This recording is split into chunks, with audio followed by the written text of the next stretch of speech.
this is Annika, and I say hi to the second Baltic Manor Festival online here today from the city of Rostock, located in Mecklenburg-Vorpommern. And as you might have seen, again, we are here to talk about manors. So this is an event for lovers of old houses. And again, we want to take you on a grand tour through the Baltic scenery to the hinterland and show you what kind of miracles are lingering there. You know, these days, especially today, as it is very hot, trust me, I would rather be at the beach. But because our partners in Sweden are holding up their Manor Festival today, we are here to actually give them some support and present all our other partners who, due to the pandemic situation, cannot hold the same event as we thought it would be. So make yourself comfortable and get yourself a cup of tea, just like we have here in the studio in Rostock. We are very close to the Baltic Sea right now. And in this lovely studio of our wonderful team of Studio 301, who have already joined us last time, so we are in good hands here. And next to me, you can see Olga Karash. Hello, everyone. Olga and I are actually part of the South Baltic Manor project. Yes. The EU project, which focuses to show you guys the impact of those Baltic manors, which is actually getting stronger and stronger again. These days we can experience a huge wave of pioneers who take up these ruins and try to find ways to maintain this manorial heritage for all of us. And it is actually quite exciting. What do you think, Olga? So far, you as the project coordinator of the Tourism Association Vorpommern, which is the lead partner of this whole project. Exactly. Do you might want to tell us what this project is about a little bit? Yes, well, as first, thank you, Annika, for introducing me. First of all, yes, we are 6 partner regions in this project and 14 partner organizations in all. And it's incredible to see how people contribute to the revival of these old houses. How these houses are not just old buildings for them. They are much more. They are, I don't know, it's so so incredible to see their passion, which they lie into all this work around this project. You know, from the outside, these houses all look so glamorous and shiny, and you just walk by and think, oh, fantastic place, you know, nice architecture, must be really cool to live here. But actually, there's a lot more behind it, I can tell you. It is. It is a whole lot of work to actually make these houses run these days, because due to political changes, they are more or less, they stand by themselves, and they've lost their economic original source, so which was the land, because in most cases the land was actually the source, and so but we can tell you about that a little bit later. Shall we first now show our viewers which countries are actually involved? Let's do this. As you can see there, you can see Germany, northern Germany, that's where we are right now, Mecklenburg-Vorpommern, loads of manor houses, almost 2,000. Then we have the Lolland-Falster of South Denmark. I'm switching to Sweden right now, to the region of Skåne, where our partners in Kristinhof and Castle Svaneholm are actually open right now. Then we have our partners in Little Lithuania, which is a bit in the southwest, next to Russia, Russia and Poland. And then we have Russia as a newbie. This is actually a surprise. We are very proud to present you our latest member of the project. As one might think. And also, we haven't spoken about our Polish partners yet, because it was quite quick. We are also in Northern Kashubia and Pazita, but we will tell you more about that later on. But just to give you an idea who is involved in this project. So we are here in Mecklenburg-Vorpommern right now at the city of Rostock, which is a harbor city, a very, very prestigious city in the back then, and still today one of the, you could say, most visible cities of Mecklenburg-Vorpommern. Yeah, one of the biggest. Yes, indeed. And yeah, that's where we are with Studio 301, and we are very happy to be here. As you can see, we're again in an old building which once belonged to the harbor and which is listed as heritage, national heritage. So there you can see all these people. There's the ferry to Sweden, and we wish we could be on there and enjoy a glass of Aperol Spritz or something like that. But we are quite happy here as well. So just to give you an idea what your travel could look like next time you go to Sweden, in order to visit those castles that we will show you in the later part. We will first start with a short review of our latest Baltic Manor Festival, which was held at the end of June. Some of you have already probably been with us, so you know what this was all about. But for those viewers who are new to us, we just want to give you a short idea of yeah, what is the whole thing, you know, with this Baltic Manor Festival. Olga, the Baltic Manor Festival is actually sort of the all-over goal, we could say, right? Well, one of those.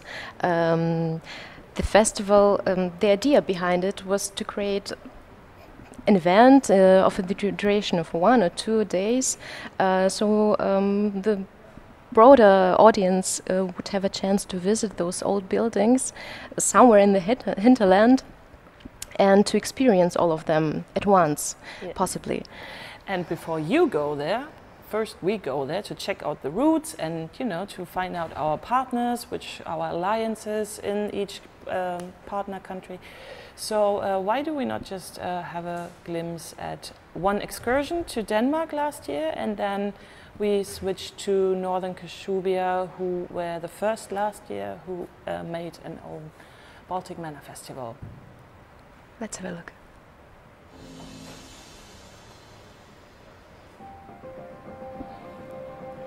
Eine Minute haben wir jetzt. Okay, alles gut? Kurz was trinken?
Lovely impressions, don't you think, Olga? Oh, yeah. Oh, I wish I would have been there last time, but yeah, me too.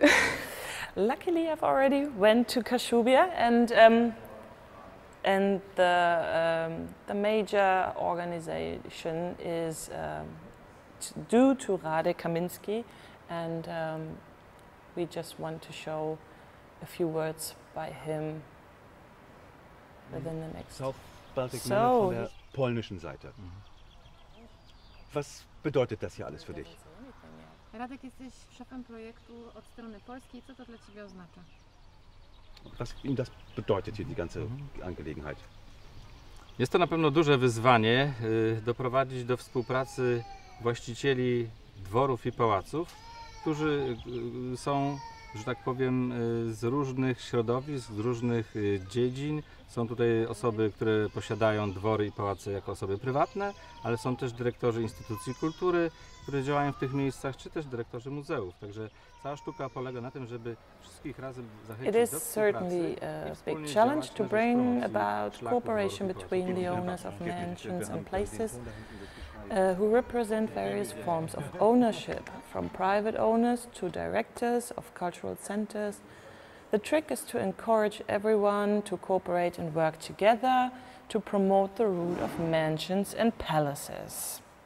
That's what he says, and that's pretty much the overall message, I think, and our major task, right? To get the places together, to connect to owners, and find out who works for which route, and who's keen to actually do something with us. Exactly. And as we already told you, last year we were lucky to implement some of the festivals in our regions. It was Lollandfast in Denmark, Mecklenburg-Vorpommern in Germany, and Northern Kashubia in Poland. Yeah. And the overall idea goes back to our member, Robert Ude, who is the initiator of the Baltic Manor Festival, which originally started here in Germany as the Mitsommerremise, as a small countryside house tour. And the idea behind it is that those places open up to the public and show, hi, this is us, this is what we do. Yeah. Have a good time today, even though you can't see us every day like that. Isn't it, Robert? Do you might want to come and join us here? Yes, I do. We have a seat here. Hui, this is a warm day here Welcome in Sweden. our Robert. So Robert, here we are Hi. back. Hello, everybody. Yeah, we've had that last time already, didn't we? We had a little talk last time. A little talk, a little 5-hour talk last time, which was Annika, which was great fun. I'm getting used again to this nice talk. But Yeah, just we get are- comfy. Yeah. Robert, you have something in your hands, and we like to show off now, right? Because we you are- achieved something and you got honored for this. Do Yeah, you- yeah. Not me, just all of the crowds of our network. We have this wonderful prize, won from the EDSC Tourism Prize. But actually, the point is, in times of Corona, we had been. You see this. We had been told to be nominated for the Tourism Prize of Germany. So we tried to get our papers in at the end of August, and we'll find out if in time of Corona these very nice manor houses with a park are the best place for doing good cultural events. And can you tell us the reason? What did they say? Why do you deserve the first place? What was the explanation? Yeah, I mean, we started about 10 years ago. With this long way of putting a big network together, a lot of manor houses. We found partners in these good, interesting Baltic Sea countries, Sweden, Denmark, Poland, Lithuania, Russia. And in the last 2 years, it really grew out to become a real border crossing festival. And this is probably something in times of today that people are interested in culture, heritage, in their identity of their own region, border crossing activities. Thank you. Yeah, we are very proud actually that you. It must be really cool to achieve some acknowledgement after all those years of hard work, isn't it? That's true. Yeah, thanks for seeing this. It's so hot here today. Yeah, but we don't want to talk about that, Robert. We want to talk about all the houses and all the people. And what we actually quite like is that you brought this idea to the project as the overall one of the major goal, you know, so that our project will not just last for like 3 years and we all sit together and find out about all these routes, but that we have a lasting effect, and that will be the Baltic Manor Festival. That is actually what we hope, and our Swedish partner are hopefully doing quite a nice job over there on the other side of the Baltic Sea, and we say hi. And just to give an idea who else is involved in this wonderful project, which is really a lot of fun, we show all the people that we are currently meeting rather online than in persona. But believe it or not, Corona brought us together. Yes, indeed. We have held a lot more meetings during this time. Yeah, it was great. It was actually getting more vivid due to the fact that no one had to travel so far, that no one had to like skip a whole week just for this project in a row, and just a bit here and a bit of there, and it's all a bit more, you know, there's another flow in it actually. So it was a good Can impact. we dare to say that Corona actually uplifted our project a little bit? Yeah, you could summarize it like this. Also, it's hard work. Sitting Also, in it's hard work. every one of us has. And it didn't Get to work know out the them. way we wanted, because actually we wanted the people go and see the houses themselves, just Yeah. like we intended to do Yeah. today. We would probably rather sit in Sweden today. Actually, I put on my Swedish shoes, if anyone noticed yet. Just to I'm so sorry, I just for have to some take Swedish my touch, shoes you out know. of the Even if I view. can't be there, I have my Swedish husbands on. Yeah. Get focused, please, on your Just to manor suit the houses. situation, you know, because today is also very much about our Swedish partners. But first of all, we want to show all the other countries involved, and that will be in the next film right now.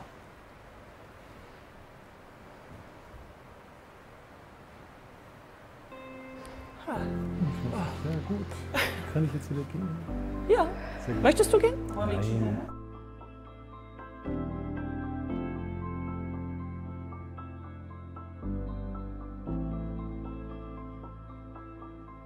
My name is Sean McBride. We are here in Bristol on the Malchian Lake. My father was a pretty well-known photographer, and I inherited his archive. So we're just in the process of beginning a development, starting a foundation. We have 700,000 negatives and diapositives. We also represent the image rights. We have prints, and for instance, if you're interested in publication and you need some historical photography, then we release the rights. At the end, we'll have an institution here, which will have the kind of a museum character.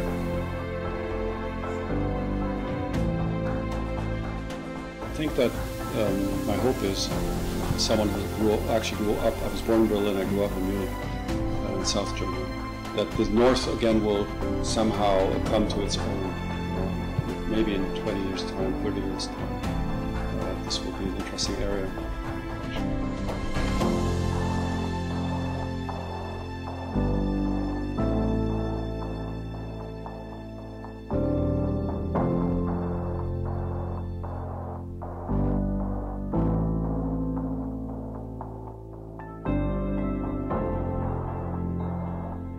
I restored this house over 20 years, and finally it became a successful project in the sense that it became a hotel, a little museum.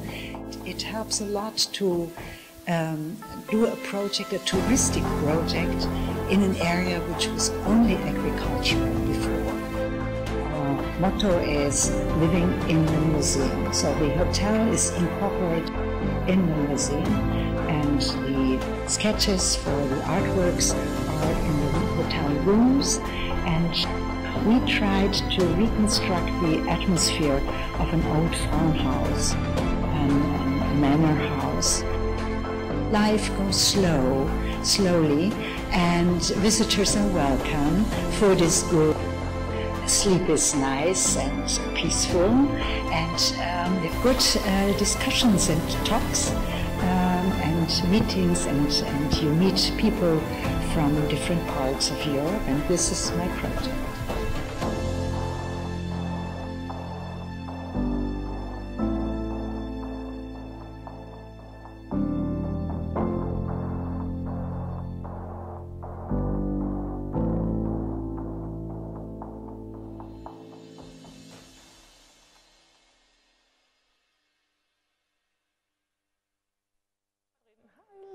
Hi, here we are back again. So that was the Midsommerremise in Germany, the way it was held last year. And well, Robert, Midsommerremise is kind of your baby, right?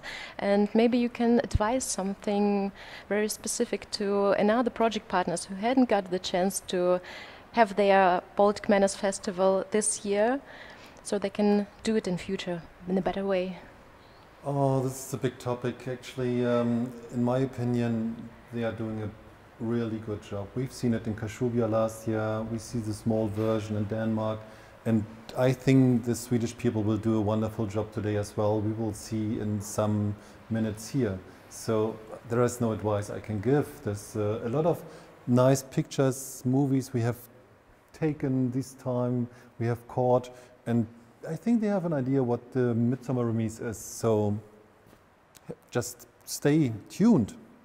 Yeah. I think the overall challenge is always to connect, and to find the people you can work with for this project, and to find out what is their situation and how can they fit in. And you're doing quite a good job. We talked about it last time. It's really hard work, you know, like knocking on doors and saying, "Hi, I'm Robert. I've got this idea. Do you want to be part of it?" "Yes, please." So yeah, I mean, you moved, like, even in Germany, you expanded this festival from like 10 houses to almost 100 houses. And from the west, so to say, to the eastern part, now you're heading towards the south, towards Poland, and you could also find alliance there. Yeah. One in specific that we might want to show now? Yeah, actually we are dealing quite hard with the area around Szczecin, and there is one, on the German border side, there is one house, it's called Ramin, Manor House Ramin, that is run by Polish people, very cute. And I think we have some pictures from last festival in Germany, and just enjoy it. Dankeschön.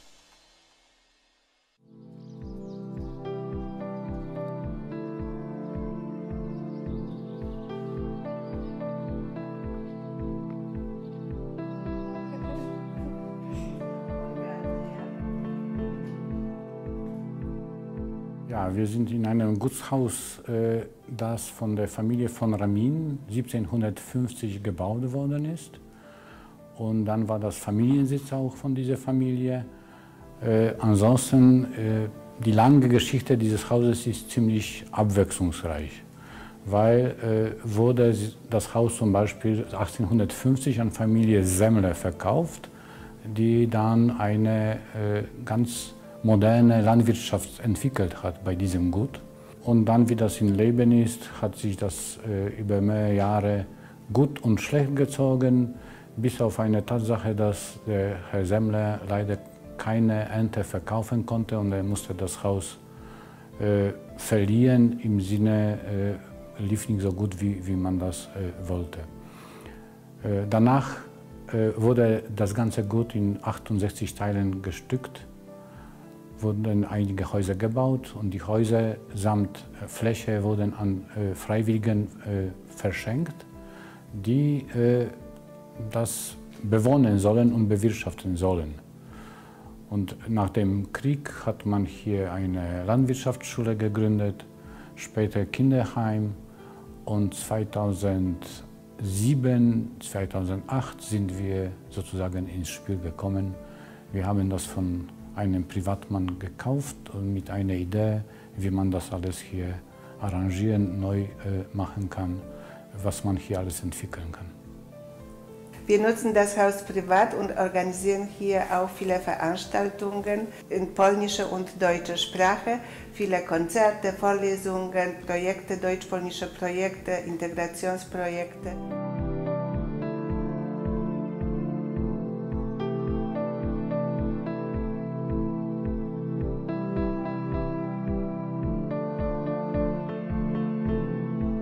Ich kenne die Zukunft noch nicht, aber ich kann schon einiges vermuten und ich glaube, gerade diese Umgebung eignet sich dafür, dass man auch zeigt, wie die Landwirtschaft bzw. wie Landleben oder die Natur überhaupt tickt. Weil heutzutage haben wir natürlich auch bei jungen Leuten das Problem, dass sie wirklich diese klassische Milch von der Tüte kennen. Und wir haben hier 7 Hektar Parkanlage, 200 verschiedene Sorten von Kräutern. Und das kann man alles nutzen. Besonders heutzutage ist das sehr wichtig, dass man weiß, wie man ohne Chemie bestimmte Sachen einfach machen kann und sich selber helfen kann. Und deswegen planen wir hier Gäste zu haben nächste Jahre. Und denen wollen wir zeigen, wie kann man diese Wildkräuter in der Küche beispielsweise verwenden. Was kann man damit machen und was ist gut daran, in Einklang mit Natur zu leben.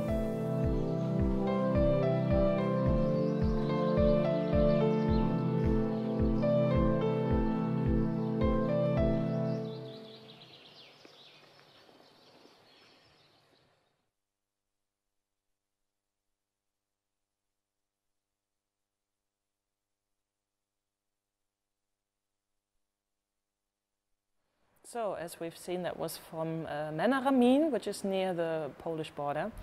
And it is always the nicest to go there yourself, of course. But we thought that with this online festival, we found a solution to actually show you our work and to tell you what this project is about and what we have already achieved. And we have already done quite a lot of work and went traveling, visiting partners and all that. And so they put together all these films that we have been showing at the end of June on our first online Baltic Manor Festival. And just to give you an idea how we worked and what it was, you know, what kind of bulk of organization this recommended, we want to show you a snippet of our work at that day. Welcome to Poland. Welcome to Mecklenburg-Vorpommern in Germany. Welcome to Sweden. Hi.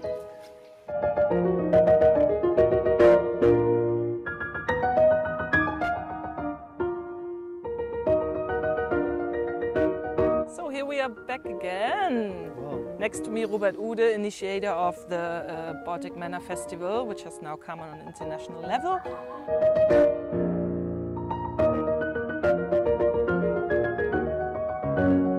I'm really impressed of these people behind these houses actually. They are really interesting people. They have ambitions and they have visions they want to realize. You have so many different concepts you can explore and offers, and this is something very interesting for me. There is not this kind of stereotype. No, there's so different things to explore.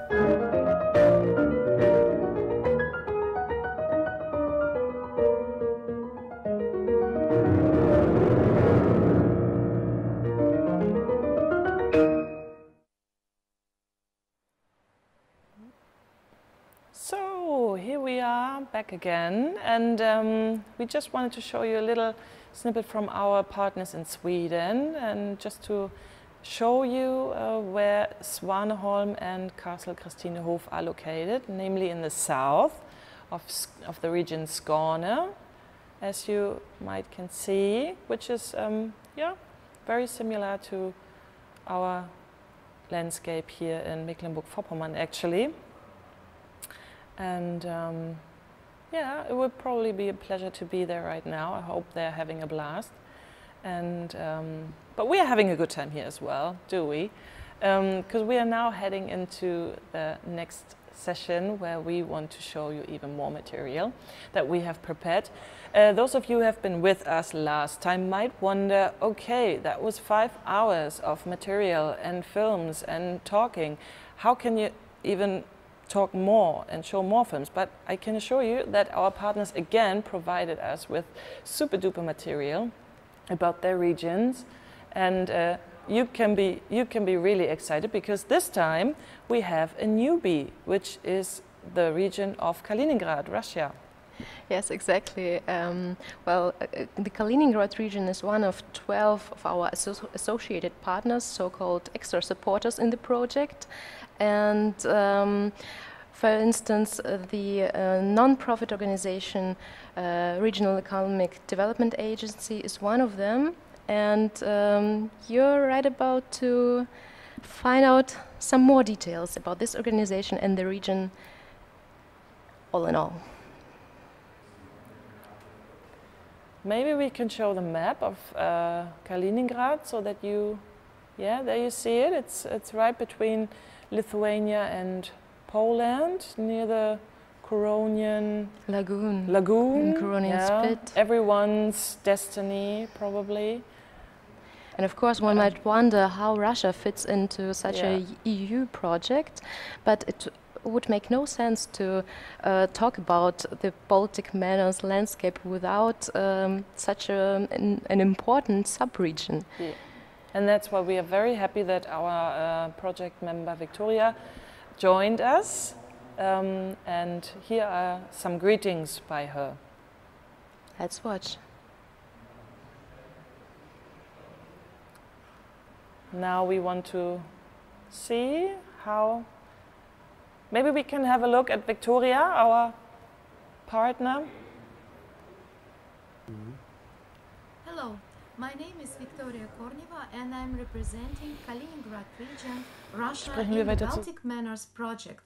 I want to wish a good luck to our colleagues in Sweden with their festival, and I prepare a small movie about the castles and the manors in Kaliningrad region. What's happening here? Who lives in this building? What is there? You can find everything, all answers in our video.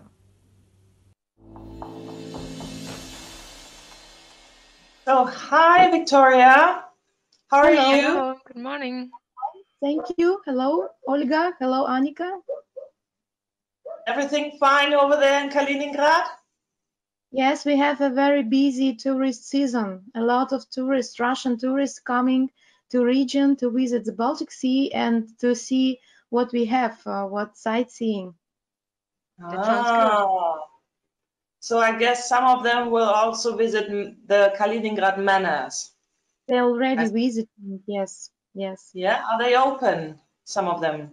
Most which are working with tourists are open. It's not all, because totally I counted, we have 11 castles and 25 manors which can be visited, but some of these castles and manors are in ruins and nobody can help tourists to explain, or nothing is happening there.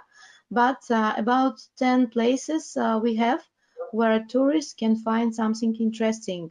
Some music festivals, some night fights, and of course museums, and the owners which are really with honor waiting for tourists. So you joined the South Baltic Manor project in September 2019, if I'm right. Yes. So a little bit later than the original crew. What was your intention to join us? And does the project live up to your expectations?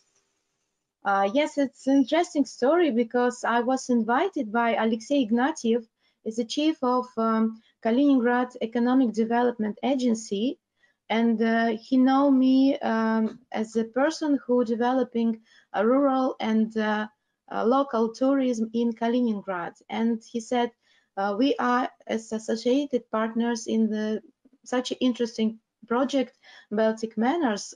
So if you are interested, you can also be in this project, but it's a volunteer job with no any finance, but maybe it will be interesting. And I'm, for myself, person who are always looking forward and first doing, then I know that everything will come. And of course, I saw the opportunity to show Kaliningrad region in Europe for the tourists, also because we have new regulations with the visa. We now have electron visa, and with this visa, you can freely and free of charge come to visit to Kaliningrad region. So this is a chance for us to show a little bit piece of Russia, ex-Ost-Prussia, to new tourists. So that's why I'm in the project, and of course I meet very interesting partners, and I learn a lot from other partners, how they doing with the manors, how they help this business, and of course this information I can give to the Kaliningrad region owners of the manors. it's very important for us. Great to hear it. It's really great news. Victoria, I've heard that Kaliningrad is actually quite different from the rest of Russia. And what can you tell about the general manor landscape in your region? What does the situation look like? Are there any pioneer projects or many other cooperations? Yes, thank you. We really a lot difference have a lot difference from Russia, real Russian territory, because historically it was Ost-Prussia, it was German territory, and the Königsberg before 1945. And then the tourists who are coming now, they see this difference because they it look like Europe for them. It's look different. And the landscape, we still have a lot of old Teutonic castles and manors, German manors. It's of course not Russian, but lots of them are destroyed now because of the war, because of the life. But some we have in a good condition. In these manors, we have 3 hotels which are in these manors, and they look really good, really nice, and held very good. Some manors and some castles now had new owners who doing a repairment and who try to make attraction for tourists. This is, for example, Castle Waldau. It's a family came from Russia. They started to work with the Castle Waldau and started to grow asparagus there, asparja. And now they are very good with this, very popular between tourists, and they did a great job on their castle. And another project, what I want to talk about is Castle Ragnit. It's a new name of, it's an old name German, but the name of the town now is Neman. It's on the border with Lithuania near the Neman River.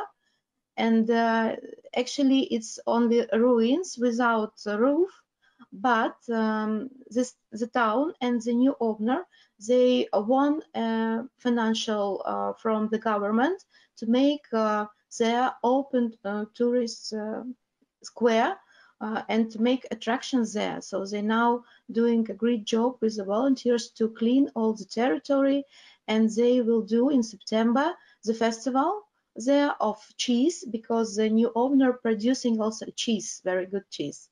And they want to make the great festival, and the next year they want to be in our festival, Baltic Manors. Oh, that sounds lovely. That sounds lovely. I could go there straight away. Welcome. So, Victoria, how do manor owners respond to the idea of a Baltic Manor Festival in Kaliningrad? Are they keen to go? Do you have many participants already and who are, you know, ready to make a big thing next year? We discussed this idea with people who are already doing something in the castles and manors, and most of them like the idea and want to participate because they're interested to invite tourists to their places. The main participant is Castle Waldau, because they already in the projects at the same time as me, and they really do a great job, and you will see it on video. But the other owners also want to be in this project because there will be international interests for them if we do all these things and we invite tourists to our territory. They are ready to make some event during the festival to invite artists and to show to the tourists what they did already, how it was historically, and they want to open the doors to invite guests. So actually I can tell about 10 places which will be for sure in the next year. Oh, that sounds lovely to me. What do you think, Olga? Yes, it sounds really exciting, and I can wait for the next year to finally go to Kaliningrad region. Yeah, me too, me too. So let's cross fingers that we are back to normality quite soon, and then we can speak for ourselves. Yeah. And we're waiting for the get, and this time for the, before the next year, we will try to spend very clever. We will work with the volunteers who can help to the foreign people, foreign tourists on these manors, on these places. Because, well, it's true, but in Russia, not a lot of people speaking English. Even you can, in Kaliningrad, you can find the mostly speaking German. But I hope tourists will find how to manage, how to navigate, and they can communicate on the, not on Russian, but on English or German. So we will be preparing all these things. Oh, thank you for doing a great job. Yeah, thank you so much. That sounds very exciting. So Victoria, see you soon. Have a lovely summer over there, and take care. Yes, take care. Goodbye. Bye. Bye. Yeah, Kaliningrad Region. That was our interview with our partner Victoria. And I have to admit that Kaliningrad for me is totally blank. I have no idea what to expect there. I imagine some magical, you know, fairy tale world, you know, this old Russian tradition. And on the other hand, of course, some modern impact. Have you been there yet, Olga? Unfortunately not, but I definitely want to go there, hopefully next year. Yeah, so I intended to go there this summer, but it didn't happen. But yeah, as we all have probably no clue what we can expect, why do we not switch to the next movies that will show us some pictures from manor houses in Kaliningrad to get an idea. In the whole region, right? Yeah, our partners really made an effort to put together a very informative film. So yeah, lean back and enjoy.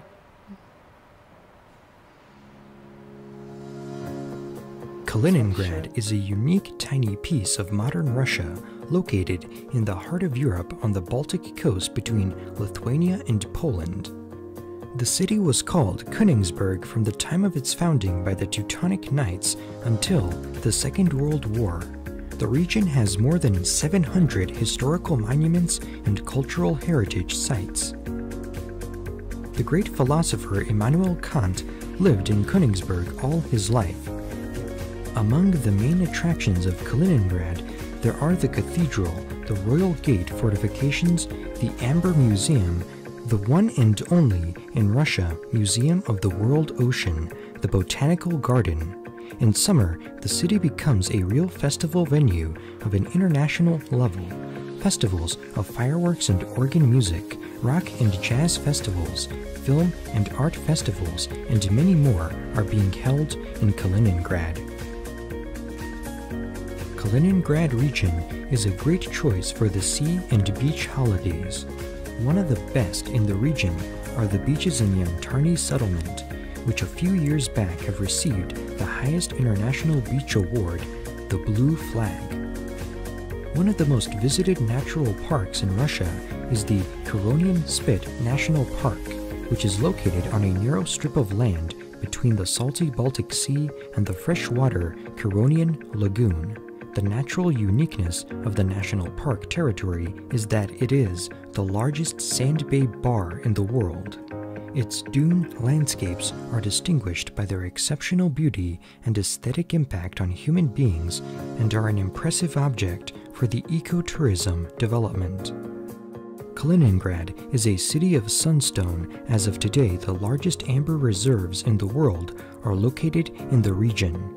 In Yantarny, guests can visit the museum and the site of amber extraction, or they can explore the unique amber inclusions collections at the Amber Museum in Kaliningrad. The famous Tilsiter cheese was born in East Prussian town of Tilsit, Sovetsk nowadays. Over time, the recipe was not lost, and you can visit Deutsches Haus cheese factory to see how the famous Tilsiter is made and, of course, taste that aromatic cheese. More than 1 million Russian and foreign tourists visit the Kaliningrad region every year. Kaliningrad has become the intersection of various historical and cultural traditions. This is one of the most popular tourist destinations in Russia. You saw only a small part of the history of the Kaliningrad land, but we hope that even this short acquaintance aroused your interest and desire to visit the Amber region, the westernmost corner of Russia. We will meet you as dear guests and to make your stay interesting, comfortable, and Waldau Castle. The first wooden fortification in Waldau was built in 1264. At the beginning of the 14th century, it was decided to build a new stone castle on the spot on the bank of the stream, at the foot of the hill, and to create an administrative center on this territory. In 1457, the old building was turned into a residential castle, and then it became a summer residence of the Grand Master of the Teutonic Order. When the order was secularized in 1525, the castle turned into a seat for the administrative authorities in the district of Waldau. In 1720, the royal government of Prussia leased Waldau.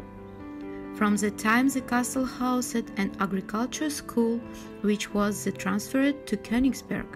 After that, the building was mainly rebuilt. The towers and fortress walls were finally demolished. Two wings of the castle have preserved to the present day, the southern and the western, with the cellars from the older time.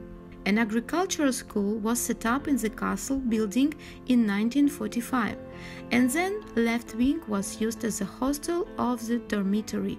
Waldau Castle was transferred to the Russian Orthodox Church in 2010. There is a museum in the western wings of the building where various exhibits about Prussian history and the history of Waldau Castle are located.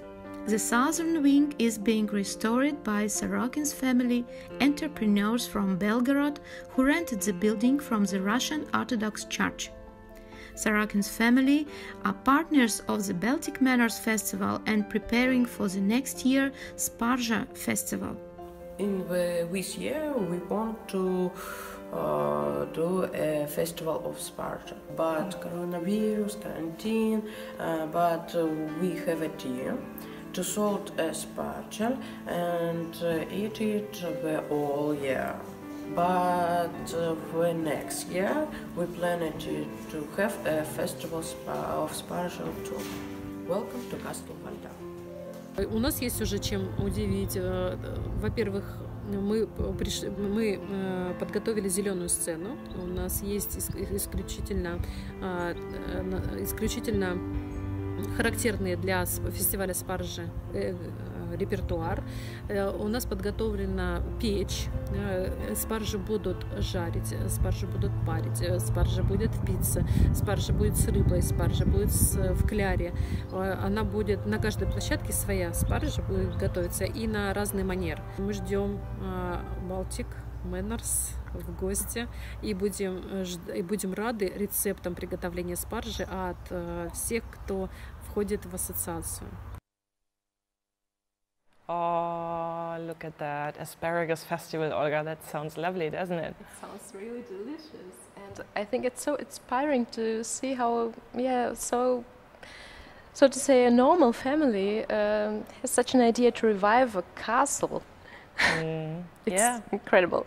And it's even nice. It's the same in Kaliningrad as we experience in all our other partner countries, that you have this pioneering spirit that a normal family, so to say, takes up on a ruin and says, okay, I take care of you, you know, I invest my life to maintain you, to make you accessible to the public, to restore you, however, and just as we've seen in this film, it really makes me want to pack my bag and go there straight away to meet the people, because I think they are really lovely. Yes, same with me. And it's the same plan as I had intended with Lithuania this summer. I wanted to go there. Apparently, due to the pandemic situation, we cancelled that. but I will go there anyways as soon as the situation is better. As we can see, it's Western Lithuania, or as you can already call, Little Lithuania. And maybe we can show our partner Raza for a short intro to give you an idea who's behind the scenes in that region.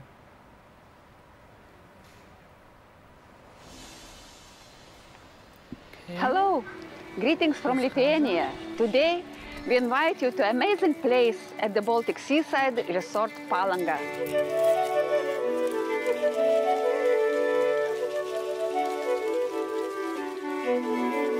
Resort Palanga is a resort established Count Tiškevičius and his family. We invite you to enjoy the film of the heritage of Count Tiškevičius. They had around 99 manors in Lithuania. Today we will show you not only the manor house and palace of Tiškevičius, but we will inform you about the history of the family, about the cultural heritage of this family. So I hope you will enjoy this film. And back to studio, Annika.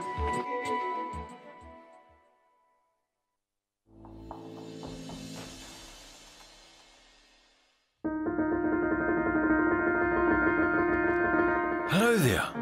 We are in Palanga, Lithuania, and today we will see and hear something interesting about this resort town on the Baltic coast. The palace, now Palanga Amber Museum, has an extensive collection of amber jewellery and other artefacts. History says that the Tiškevič family had 99 manors and palaces across the Baltic coast. Fun fact, if you own 100, your taxes would greatly increase, so the family kept it at 99. Let's see what's inside.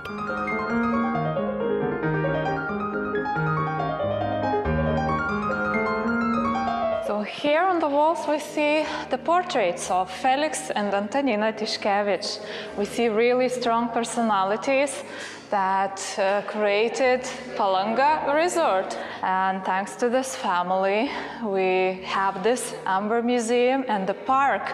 And it is like a crossroad of cultures, because the park was created by French landscape designer Edouard François André, and the mansion by German architect Franz Heinrich Schwechter.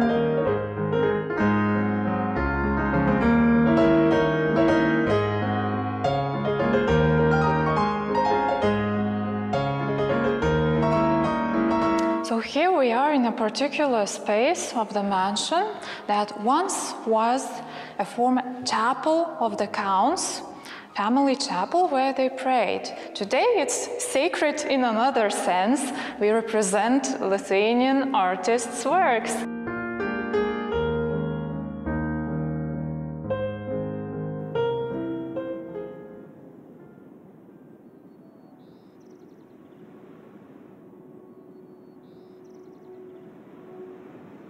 Many young people start their businesses here in Palanga.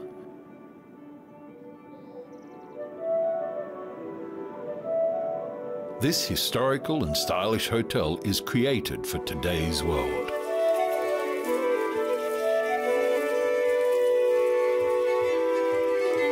Once you've arrived, you'll be asking yourself, why are there no room numbers here?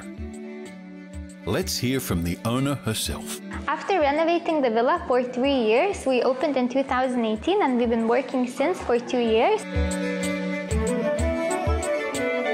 All of our bedrooms, we have 10 bedrooms upstairs, are named after the whole family, and so each family member gets a room.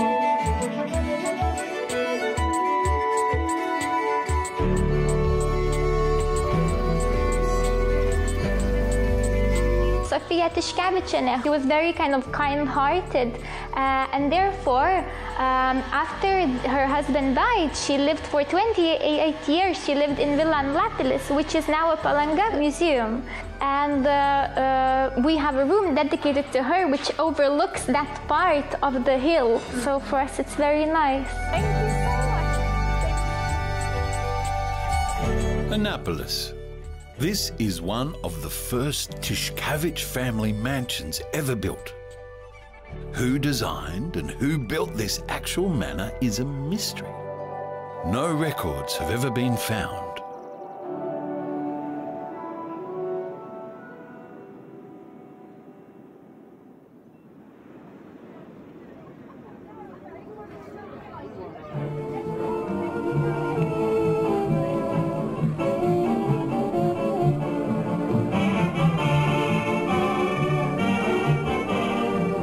The Count's own mother, Sophia, whenever a celebration, gathering or party was on, would be found working hard at the Kurhaus buffet. In 1877, Count Juozapas Tiškevičius built a first restaurant, hotel, concert, performance hall. This all included in-wall building, which was called a kurhaus. It was dedicated for seasonal entertainments.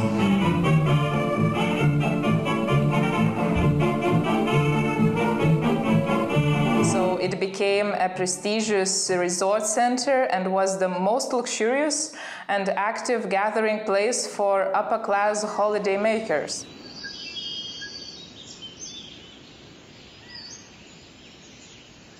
On summer evenings, people rushing through the park. They hear music, from a swinging big band to a symphonic orchestra. A brilliant atmosphere, with many musical and other events taking place.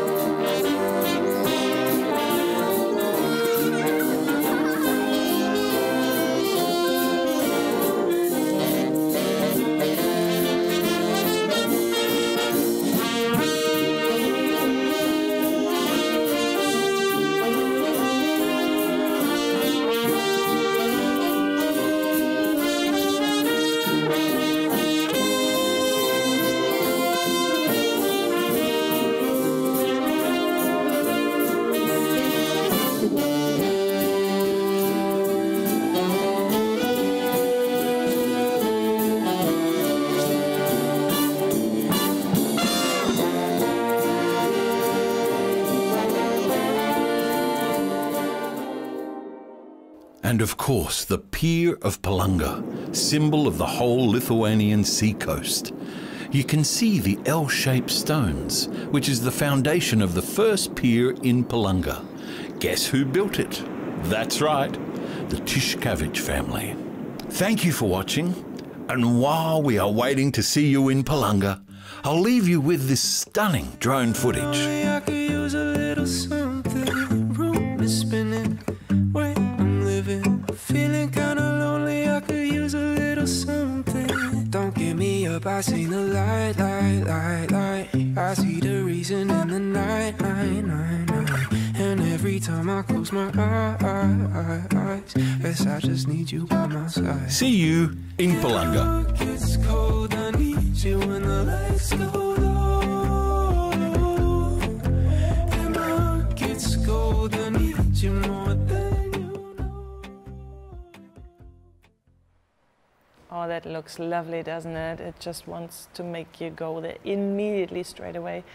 I was actually kind of sighing seeing this film because I thought, oh my God, I could have been there this summer, but we can definitely be there, or hopefully be there next summer. That's totally on the agenda. So, and the Baltic Manor Festival in Lithuania will be held in the end of June. At the end of June, probably the last weekend, 25th, 26th of June. So, yeah, maybe, hopefully, we can join that event. And our partners in Denmark will also hold their event. We don't know the exact date yet, but nevertheless, you can be sure that they are really making an effort to find the partners and to get people to open up their houses and to show, hey, see, this is my home. Because in Denmark, the situation is quite a bit different.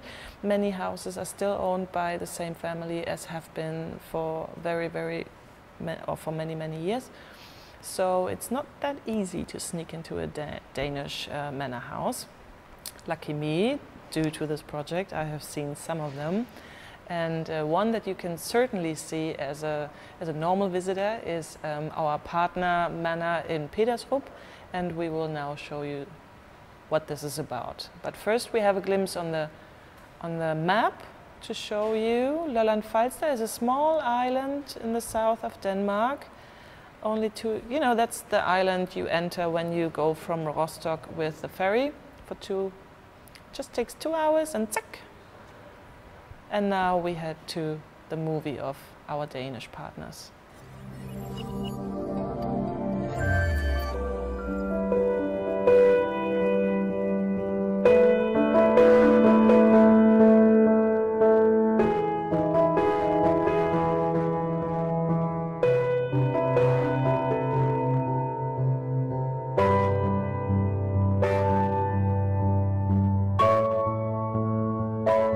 Welcome to Denmark. I'm Louise.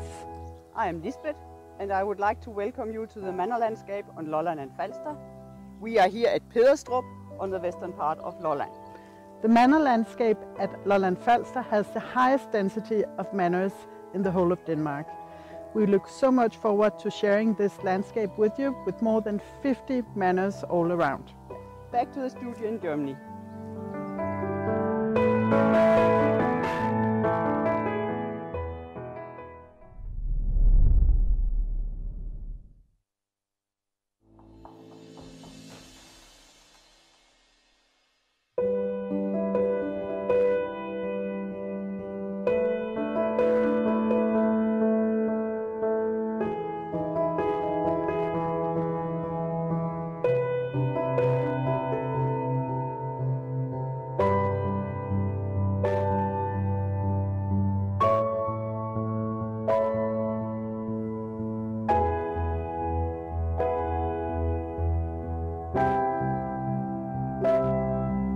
Pederstrup Manor, you can meet the Reupload family.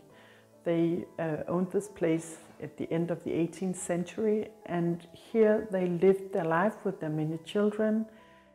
The French philosopher Jean-Jacques Rousseau, who inspired the Reupload family, wrote about children, about nature, about how children should be brought up in a manner that made them explore the world and live in connection with nature. And these thoughts is the foundation of how the Reupload family lived. And these thoughts you can meet in our exhibition. And we are here in the room that tells about family life.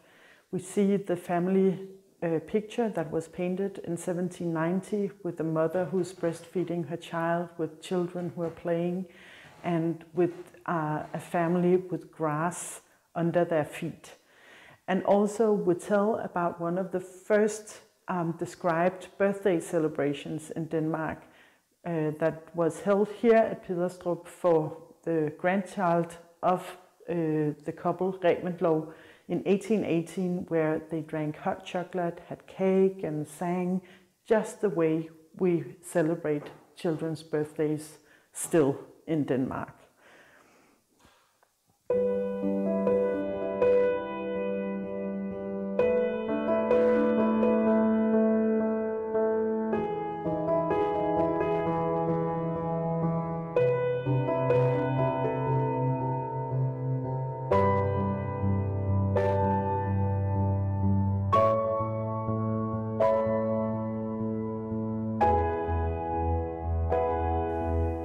Count Reupload was one of the great reformers of the late 18th century in Denmark. In this period, many reforms were conducted in Denmark.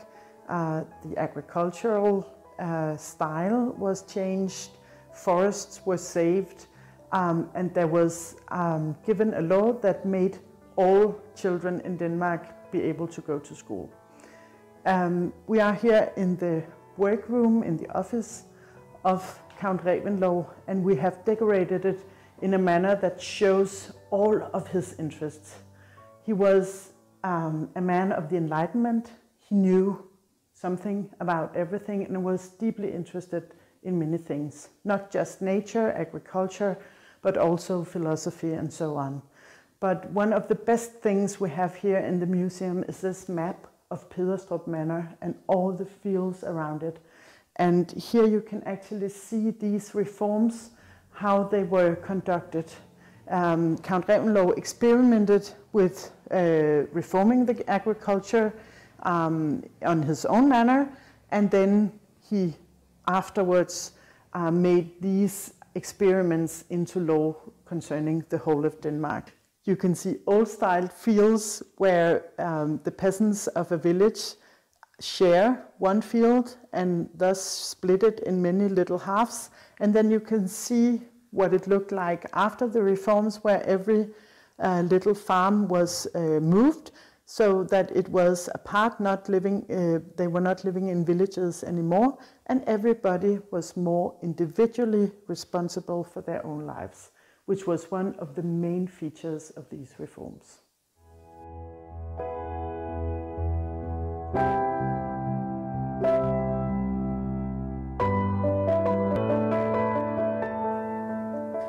When you visit Pederstrup, you can explore the dining room of Count Reupload and Countess Reupload. You can lift the lid on the tureen, see what they had for their soup. You can smell the wine, you can touch some of the things, and you can get the feeling of what it might have been like to actually be able to sit at a table like this and use old Chinese porcelain, to use some of the new fashionable porcelain made in the Copenhagen factory. And you can touch the silverware, things that you cannot do in many other museums. So we invite you into the world of the Reuploads when you visit Pederstrup.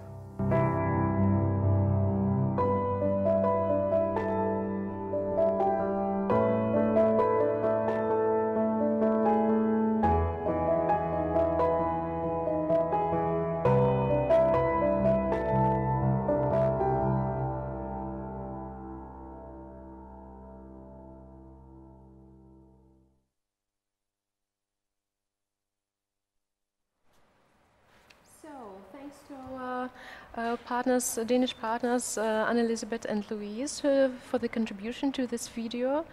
Yes, and right now we are going to switch straight away to Poland, to our Polish partners, first in northern Kashubia, and later on you will see beautiful images from the region of Pasita, which is more in the south. Yeah, but first we want to start with two films that we haven't seen yet, from Krakowa and Krapkowka. And first we have a look at the map, of course, to see where we are. So there you see northern Kashubia first, and then we switch to Pasita River. And yeah, very wonderful region, beautiful, raw somehow. Yeah, it's just developing. It's really magnificent, beautiful nature, which is still, yeah, you could say a bit wild, more in Pasita region. So that is really worth going there. And now we switch to the first movie of Krapkowka.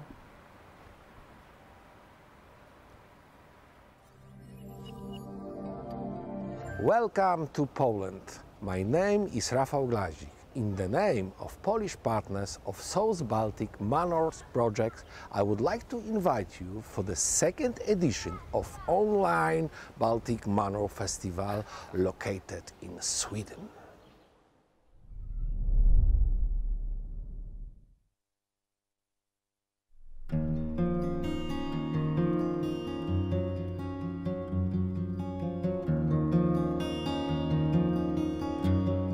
Dzień dobry, ja nazywam się Rafał Glazik i chciałbym dzisiaj Was serdecznie zaprosić na wirtualną podróż po pewnym pałacu. Pałac ten znajduje się w zachodniej części województwa pomorskiego, a zwie się Grąbkowo. Grąbkowo to zjawiskowe miejsce, które łączy ze sobą wiele pasji i o tych pasjach opowie nam jego właścicielka, pani Karolina Gołębiowska. Serdecznie zapraszam. Dzień dobry, zapraszam.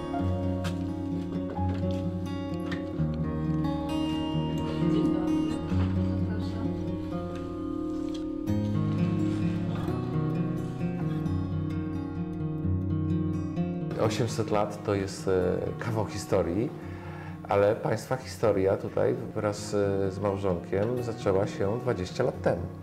Przeszło 20 lat temu, tak. Moja obecność w Grąbkowie wywodzi się z takiej pasji, którą dzielę od lat praktycznie wczesnej młodości, spędzając wakacje u dziadków w nieodległej wsi. Można powiedzieć, że miałam przed oczami właśnie taki los rozsypujących się majątków, pałaców i przyjaciele moich dziadków, państwo owczarscy, opowiadali mi od lat 80. właśnie o przepięknym pałacu w Grąbkowie, nieodległym, w którym mieszkali zaraz po wojnie i spędzili tutaj swoją młodość. I takie obrazy właśnie zatrzymane w kadrze, w opowieściach sprawiły, że ja tu któregoś dnia na początku lat 90. przyjechałam. Przed oczami zastałam już akt, powiedzmy, dewastacji mocnej, ponieważ był to rok 93, 94, kiedy w pałacu już nie było życia, były już za to potężne dziury i możliwość tak naprawdę wejścia dla każdego. To zrobiło na mnie bardzo ponure wrażenie. Tak zaczęło się tutaj moje życie zawodowe, również prywatne, ponieważ mąż dzieli ze mną pasję do tego miejsca i z powodzeniem tą przygodę ciągniemy. Już przeszło 20 lat, rośnie już kolejne pokolenie naszych córek, które staramy się delikatnie zarażać naszymi pasjami. Takim słowem kluczem właśnie dla mnie, dla męża, to jest to słowo pasja. I do rzeczy autentycznych, które trwają, które przetrwają. Grąbkowo osobiście dla mnie jest skarbem, który z rodziną mieliśmy szczęście odkryć dla siebie, a teraz po długotrwałym, wieloletnim remoncie z miłą chęcią dzielimy się tą przestrzenią również właśnie z miłośnikami sztuki w ramach warsztatów, ale nie tylko. Mają tutaj miejsce też przepiękne przyjęcia, których formułą jest idea genius loci, czyli nawet jeżeli to są wesela, to staram się takich potencjalnych młode pary zarazić właśnie wiedzą i pasją wypływającą gdzieś z tego miejsca.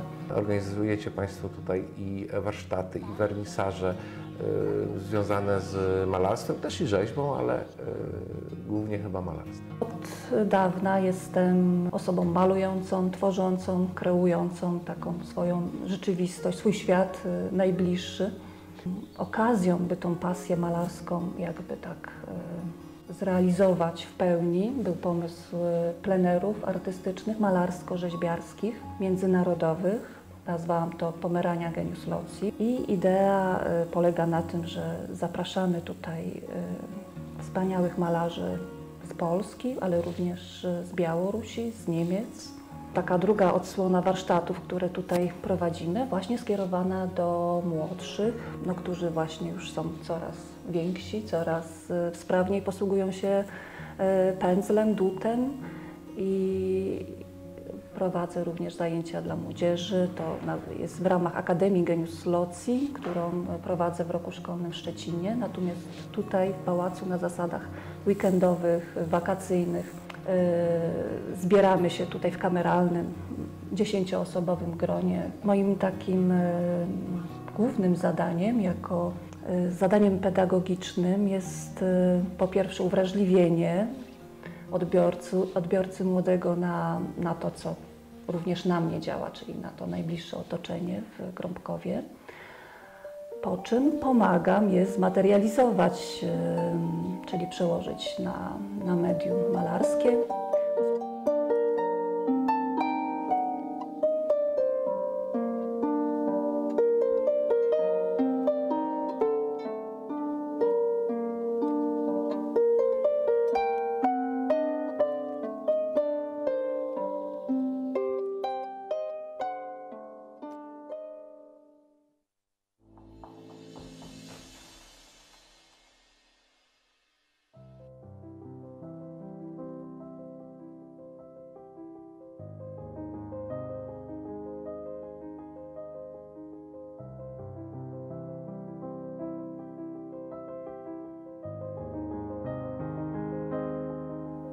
Zamek w Krokowej jest jednym z 20 obiektów leżących na szlaku dworów i pałaców północnych Kaszub. Jest on zarazem częścią unijnego projektu Dwory Południowego Bałtyku. Otoczony pięknym starodrzewem pałac w Krokowej znajduje się na miejscu historycznego gródka z połowy XV wieku. Opasany fosą zameczek rycerski przebudowano na przełomie XVI-XVII wieku, burząc boczne wieże oraz dobudowując od frontu okrągłą wieżę i klatkę schodową. Dawne elementy fortyfikacyjne przekształcono w kompozycje ogrodowe, zaś w miejscu palisady posadzono drzewa. Obecny wygląd pałacu z trzypiętrowym korpusem głównym i 2 bocznymi skrzydłami pochodzi z XVIII wieku. Przez ponad 700 lat pałac zamieszkiwał ród von Krokow, mogący poszczycić się wieloma nietuzinkowymi postaciami. W latach 1536–1599 właścicielem pałacu i okolicznych dóbr był wybitny dyplomata, wojskowy i doradca polskich monarchów Reinhold von Krokow. U schyłku jego życia w pałacu gościł w drodze powrotnej ze Szwecji król polski Zygmunt III Waza. W 1782 roku dobra krakowskie wystawiono na przymusową licytację, którą wygrała w imieniu swojego męża Luiza von Krokow. Założycielka słynnego na całą Europę wielkiego parku romantyczno-krajobrazowego, którego najbliższą pałacowi część możemy podziwiać do dzisiaj. W 1791 roku Luiza sprowadziła do Krokowej niemieckiego filozofa Johanna Gottlieba Fichtego, który jako nauczyciel jej dzieci spędził tutaj 2 lata, tworząc podwaliny swojej myśli filozoficznej. Pałac po burzliwych wydarzeniach XX wieku popadł w ruinę. W 1990 roku z inicjatywy Albrechta von Krokow oraz ówczesnego wójta gminy Krokowa powstała Fundacja Europejskie Spotkania Kaszubskie Centrum Kultury Krokowa, która przy pomocy funduszy Fundacji i Współpracy Polsko-Niemieckiej odbudowała pałac z przeznaczeniem na hotel, restaurację i muzeum. Obecnie w pałacu mieści się hotel na 70 miejsc noclegowych. Restauracja w zamku oferuje szeroki wachlarz zarówno wyszukanych potraw, jak i regionalnych smaków. Przy okazji zaspokajania apetytu goście mogą podziwiać piękną barokową polichromię sufitową z XVII wieku. We wnętrzach pałacu możemy podziwiać znajdujący się w kawiarni barokowy piec, repliki renesansowych pieców z XIX wieku czy zabytkowe elementy snycerki. W charakteryzującej się doskonałą akustyką sali balowej regularnie urządzane są koncerty, zaś pałacowe sale zdobią czasowe wystawy dawnych i współczesnych twórców. Zapraszamy do odwiedzenia jedynej rezydencji rodowej na Pomorzu o ponad 700-letniej historii, której przyświeca motto In Deo Spero, czyli w Bogu nadzieja.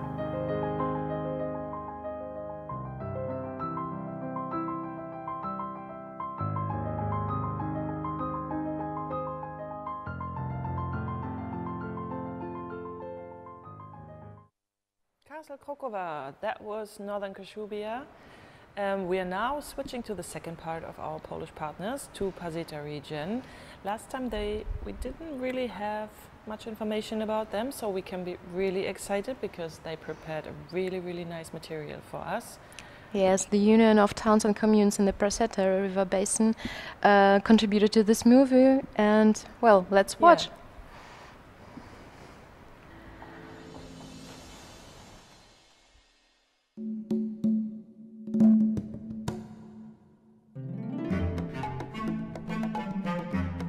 Cześć, witamy Was w Polsce, w słonecznym dorzeczu Parsenty. Związek Miast i Gmin Dorzecza Parsenty jest jednym z beneficjentów projektu CEST Baltic Manors. Zrzesza 19 gmin położonych w środkowej części województwa zachodniopomorskiego. Teren ten charakteryzował się bardzo ciekawą i burzliwą historią, czego świadectwem są pozostałości po 80 pałacach, dworach i zamkach. Dzisiaj przybliżymy Wam historię kilku z nich.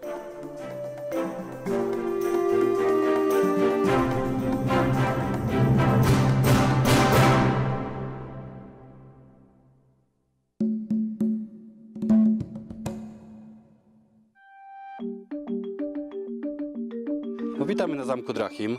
Zamek Drachim został zbudowany przez zakon Joanitów w 1360 roku. Budowa trwała około 6 lat. Zaraz po zbudowaniu tego zamku Kazimierz Wielki upomniał się o tę ziemię i ten zamek odebrał Joanitom.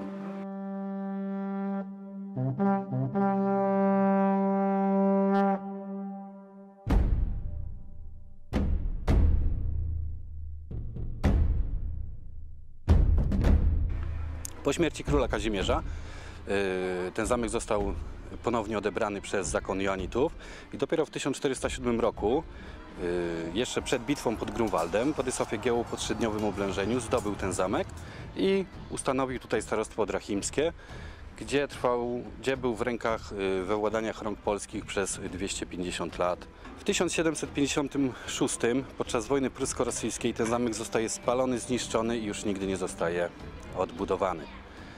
Wszystko, co zobaczymy na zamku, jest rekonstrukcją, ponieważ w latach 90., gdyby tego obiektu nie przejęło Muzeum Motoryzacji i Techniki z Otrębus, prawdopodobnie pozostałaby tylko tutaj górka, ponieważ okoliczni mieszkańcy przyjeżdżali sobie tutaj i zabierali materiał, taki jak cegły i kamienie. Od 95 jest udostępnione dla zwiedzających.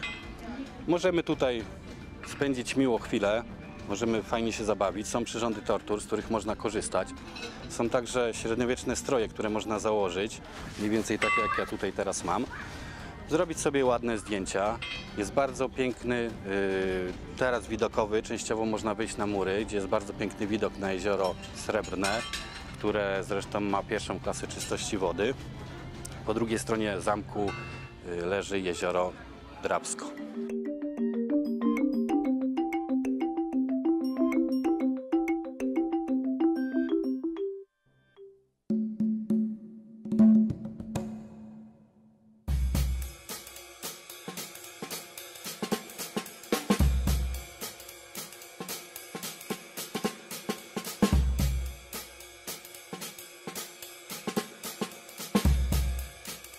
Znajdujemy się w zespole pałacowo-folwarcznym w Koziej Górze, która, cała Kozia Góra jest pod opieką konserwatora zabytków. Jest zabytkiem rejestrowym pałac i spichlerz. Jesteśmy właścicielami od 2016 roku. No i przede wszystkim porządkujemy tutaj stan techniczny tych obiektów. Odbudowujemy dawny kształt całego założenia, co nam się, można powiedzieć, już udało w zdecydowanej ilości obiektów. Pozostaje nam jeszcze, i to mamy w planie w przyszłym roku, przynajmniej zabezpieczenie i wykonanie nowego pokrycia dachowego spichlerza, tak zwanego napoleońskiego, bo w okresie wojny napoleońskiej był ten spichlerz modernizowany pod potrzeby armii napoleońskiej, dlatego nazywamy go napoleońskim.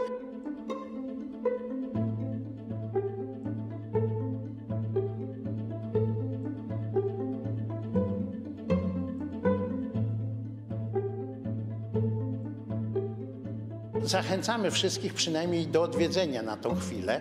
Mamy już improwizowane miejsce na organizowanie występów bądź konferencji, ale to jest wszystko w takich warunkach raczej polowych, a nie takich, jakie są dyktowane dzisiejszymi wymogami. Tym niemniej obejrzenie tego założenia jako, można powiedzieć, uratowanego od całkowitego niebytu jest zachęcające do tego, żeby poświęcić ten czas i po prostu tu przybyć, zobaczyć, jak to mogło wyglądać na przełomie XIX i XX wieku. Bo to, co w tej chwili widzimy, to jest absolutnie przełom XIX i XX wieku. Sam pałac przebudowywany wielokrotnie, a wieża, w której się znajdujemy i w której również była ulokowana loża masońska, pochodzi z drugiej połowy XIX wieku. Przepięknie wijąca się przez parkę rzeka Młynkówka też zachęca do tego, żebyśmy po prostu ją oglądali.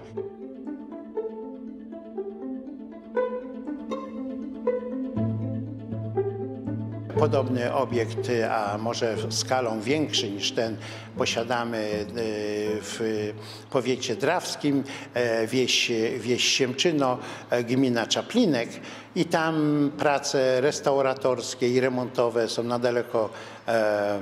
daleko dalej posunięte, ale też właścicielami tamtych obiektów jesteśmy od 1999 roku ubiegłego wieku, a samego folwarku od 2003 roku.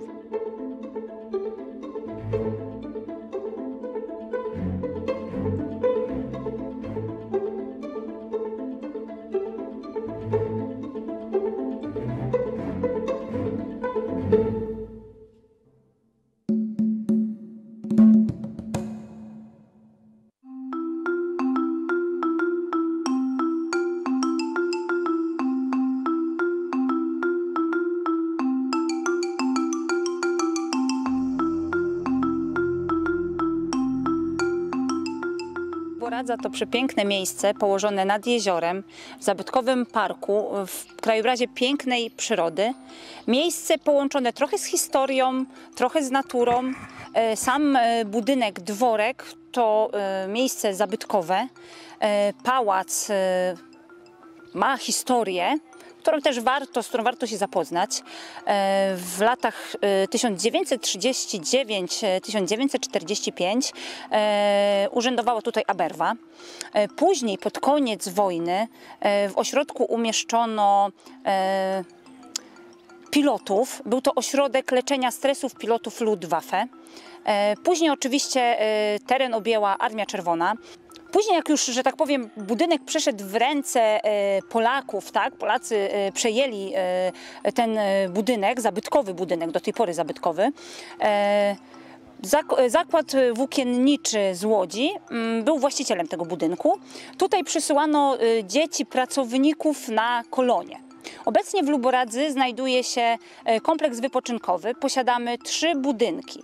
Stary zabytkowy dworek, który jest utrzymany w takim starym zabytkowym stylu z meblami i trochę nawiązuje do historii. Jak wchodzimy do jego środka, przypominamy sobie, jak gdyby przez chwilę chociaż, przenosimy się w czasy dawniejsze, jakąś tam czujemy w sobie, że tak powiem, powiew historii w tym budynku. Największy budynek, pawilon źródlany. Jest to budynek, w którym znajduje się restauracja, miejsca noclegowe oraz cała strefa spa. Na terenie ośrodka posiadamy basen, posiadamy jacuzzi, saunę suchą i łaźnię parową. Powstał także trzeci, najmniejszy budynek, tak zwany dom zielarza. Są tam apartamenty rodzinne na pobyty dla gości, przede wszystkim indywidualnych. Luboradza, dwór pomorski w Luboradzy obecnie, kompleks wypoczynkowy, także ośrodek szkoleniowo-wypoczynkowy, posiada również salę konferencyjną. Przyjmujemy gości indywidualnych, organizujemy szkolenia, imprezy okolicznościowe, wesela, pikniki wszelkiego rodzaju. Położeni jesteśmy nad jeziorem, w lesie, w ciszy, z dala od zgiełku miasta.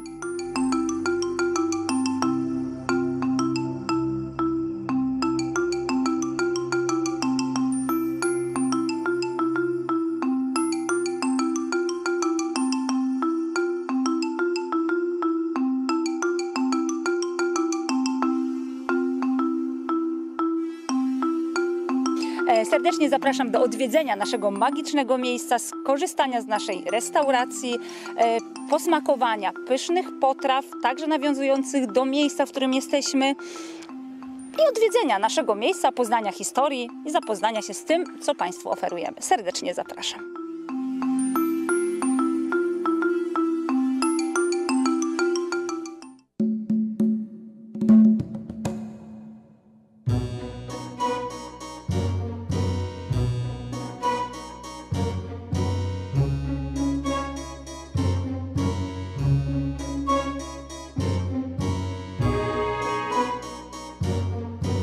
Historia pałacu sięga XVIII wieku.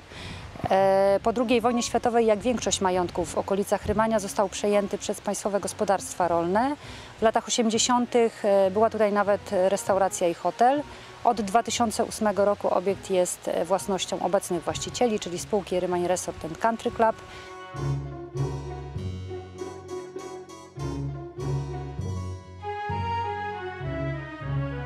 i od 2008 roku rozpoczynał się remont. Obiekt był dość mocno zniszczony. Swoją świetność odzyskał w 2013 roku, kiedy to otworzyliśmy działalność hotelarsko-gastronomiczną. Obecnie mamy 29 pokoi, restaurację z wyśmienitą kuchnią. Jesteśmy członkiem dziedzictwa kulinarnego Pomorza Środkowego, co oznacza, że dania serwowane w naszej restauracji cechuje bardzo wysoka jakość i działamy na produktach regionalnych. Posiadamy również zaplecze spa, w skład którego wchodzi basen kryty, sauna, jacuzzi. Mamy również mini siłownię, plac zabaw dla dzieci, salon zabaw dla dzieci w środku pałacu, jak również gabinety kosmetyczne i gabinety wellness. Działamy cały rok, organizujemy bardzo dużo imprez konferencyjnych, bankietów, przyjęć, ponieważ oprócz hotelu mamy również salę bankietowo-konferencyjną na 150 osób, która jest zbudowana zaraz przy pałacu, co daje nam możliwość organizowania kilku imprez jednocześnie, czyli impreza weselna nie przeszkadza gościom, którzy nocują w pałacu. Działamy cały rok, zapraszamy serdecznie do skorzystania z naszych usług.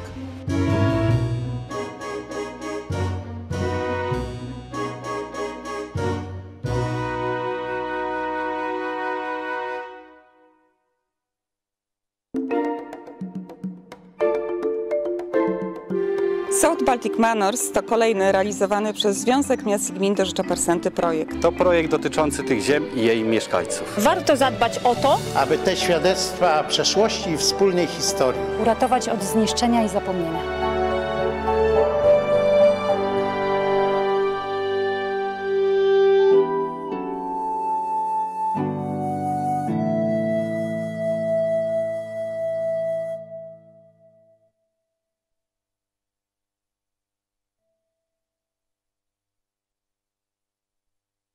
Dreamy Pasita region. Oh, that was awesome to watch, and it really makes me want to go there as well again. So I hope I didn't promise too much. As you can see, each region really holds a lot of miracles for you guys. So next time you plan your vacation, maybe you want to go to Pasita region or Lithuania, but definitely hinterland, we hope. And to give you even more impressions, we are now switching over to Germany. Luckily, the German Baltic Manor Festival could be held in June, and each year Castle or Manor Zinzo is a valuable partner of it, and very nice people who have been there for quite a while now, I think more than 10 years, and really developed a place out of nowhere into a really functional microcosm, which works with the surroundings. So it's not some artificial place, but they really try to involve the people around them. So beautiful place, and I would say we now show on the map which region of Germany we are speaking of. So that is the farthest northeast, where we are right now. Actually, right now at the moment too, while we are here hosting this online festival. And yeah, let's switch to Manor Zinzo.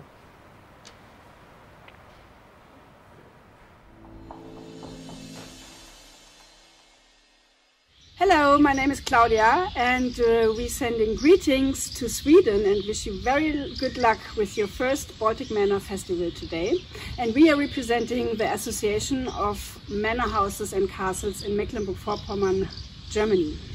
My name is Manfred. We are right in the front of the Ludov Manor, which is one of the oldest in the region, and the region is in Mecklenburg Lake District, beautiful area with lots of manor houses, mostly touristically used. I'm Robert.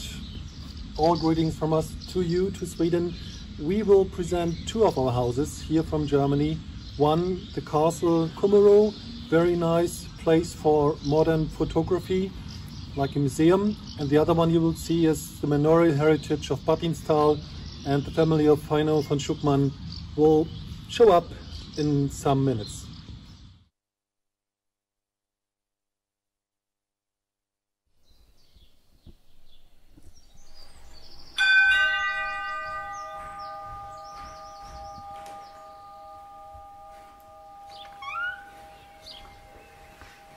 Herzlich willkommen auf unserer Gutsanlage in Zinzow.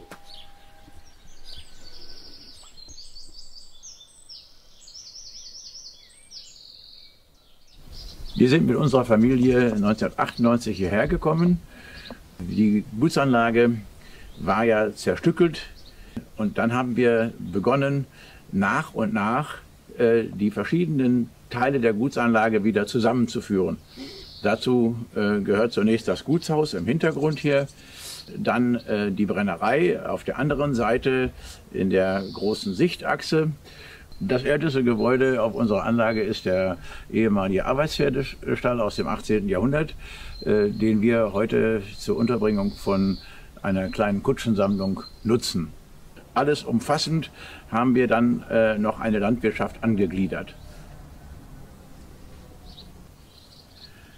Wir betreiben die gesamte Anlage, wie wir es nennen, als Familienbetrieb. Das heißt, jeder ist für alles zuständig, aber die einzelnen Bereiche haben besondere Zuständigkeiten durch einzelne Familienmitglieder. So ist meine Schwiegertochter zuständig für den Bereich Schafzucht, mein Sohn zuständig für den Bereich Landwirtschaft und Wasserbüffel, meine Frau bewirtschaftet die Gäste und die Veranstaltungen. Ich befasse mich mit der Koordination der Gesamtheit. Wir haben insgesamt 6 Ferienwohnungen und 4 konventionelle Wohnungen in diesem Haus. Und in der Belletage organisieren wir Veranstaltungen. Ja, und dann die Familienfeiern, Hochzeiten, Familienfeiern, genau. Geburtstage, Firmenjubiläen, alles, was so angefragt wird.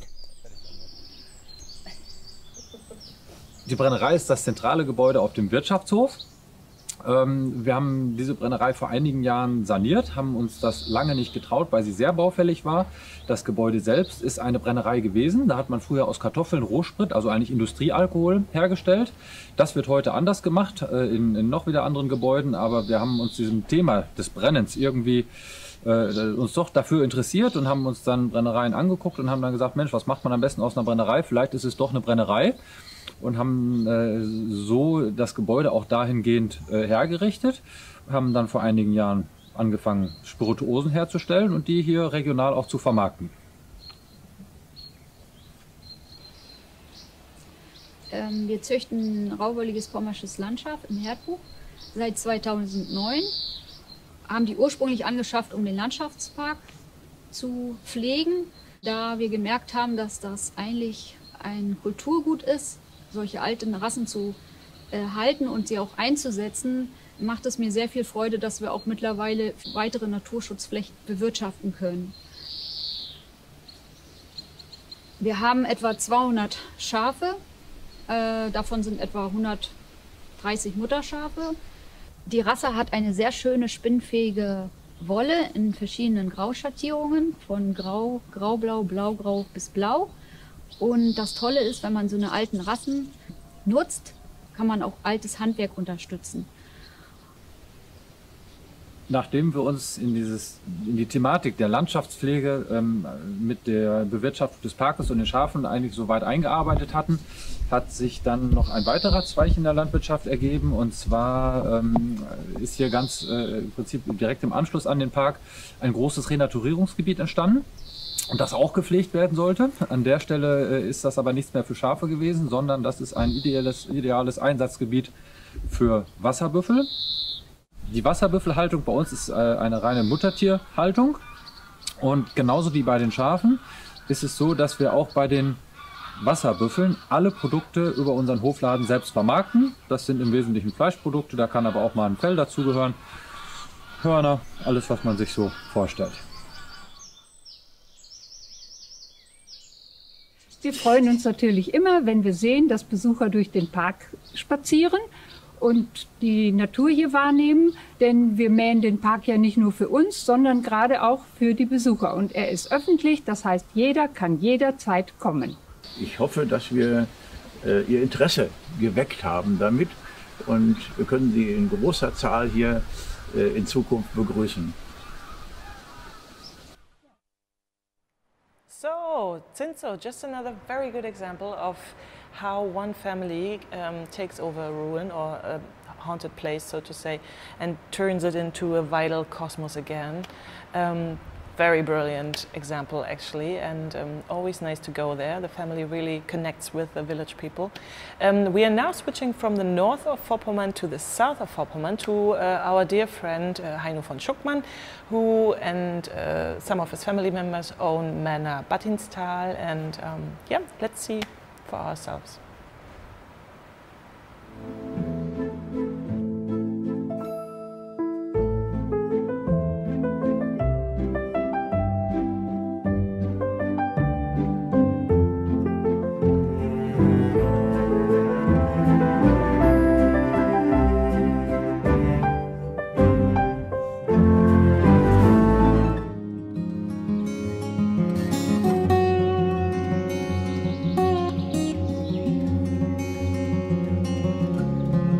Ja, herzlich willkommen im äußersten Nordosten der Bundesrepublik, im Ort Battinstal und dem Gutshaus Battinstal. Mein Name ist Heino von Schuckmann und ich bemühe mich seit bald einem Jahrzehnt darum, dieses Haus, was über 10 Jahre leer stand, wieder herzurichten. 1818 wurde das Grundstück hier von einem Vorfahren von uns erworben. Nach 1945 wohnten hier in dem Haus über 100 Flüchtlinge, also jedes Zimmer einschließlich der Kellerräume war eigentlich Herberge für eine Familie. Das ging dann bis in die 90er Jahre ungefähr so.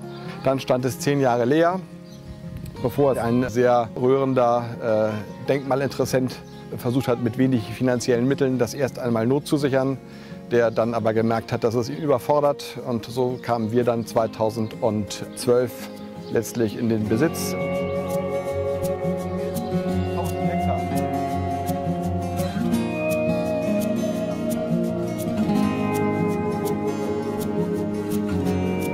Hier liegen noch 30 gefallene deutsche Soldaten von April 45, die meinten in den letzten Kriegstagen hier noch das Vaterland verteidigen zu müssen.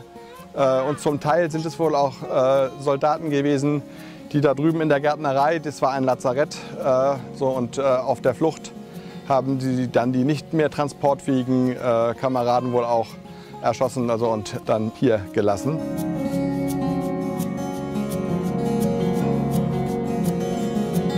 Wir haben jedes Jahr ein Kapellenfest, wo die Erträge gesammelt werden. Das ist hier vorne im Park mit Würstchen, Kuchen und sonst was, wo die Gemeinde kocht und bäckt und feiert. Die Einnahmen werden verwendet und die Einnahmen der 3200 Sterne, die werden verkauft hier für 50 und 100 Euro, 50 in Silber, 100 in Gold. Auch gegen Spendenquittung natürlich von diesem Förderverein. Und damit haben wir dann so viel zusammengebracht, dass wir uns die ersten 23.000 Euro, und so viel hat nur die Apsis gekostet, dann vor 5 Jahren leisten konnten, hier zu restaurieren.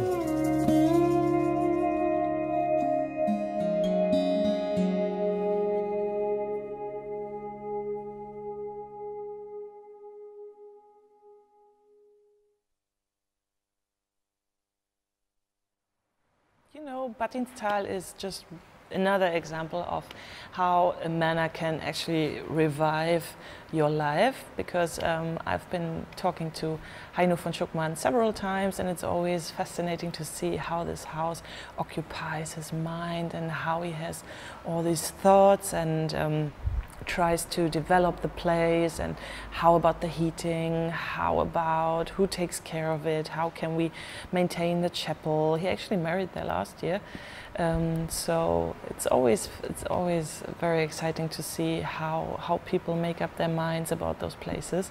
And yeah, maybe we want now to walk a little around Battinstal inside, because during these 10 years they have already made quite big steps to refurnish and restore the inside, and they really turn it into a lovely place.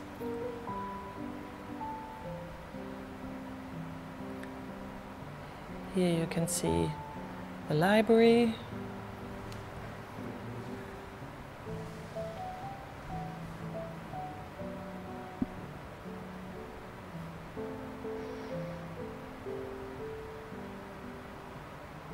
they bought the house, I think it's more than 30 owners of this manor.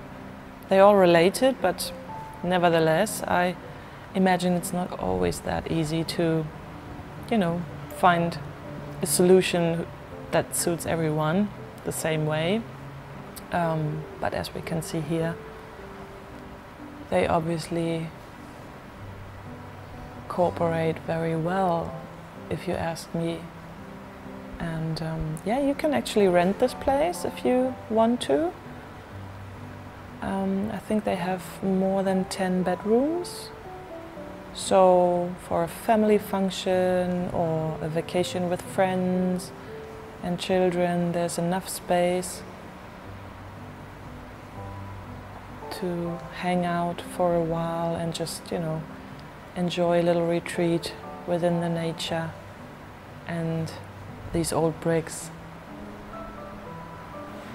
So it's always nice to see what turns out if people are willing to make something out of it. Maybe now we can switch to another beautiful house more westwards in Mecklenburg, Castle Kummerow, which is actually my favorite museum because it holds a contemporary collection of photographs. And it's not just the exhibition itself, which is always worth visiting, but the building itself, because the restoration concept is very sensitive and very, and it holds on to the history of the house. So they leave fragments that seem to be not okay, but actually for the visitor it's really nice to experience the past in a totally different context. So sometimes you don't even know if you should take more interest in the exposition or if you should rather look on the wooden floor, which is also magnificent in there. So Kummerow, here we go.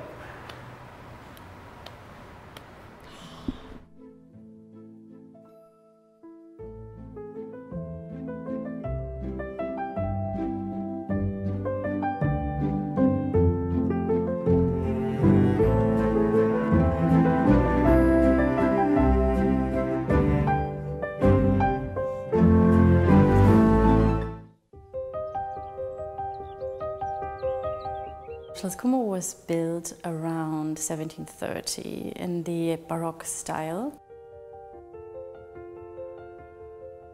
The noble family von Malzahn used to live here until the end of 1945. The family left and the community owned the house.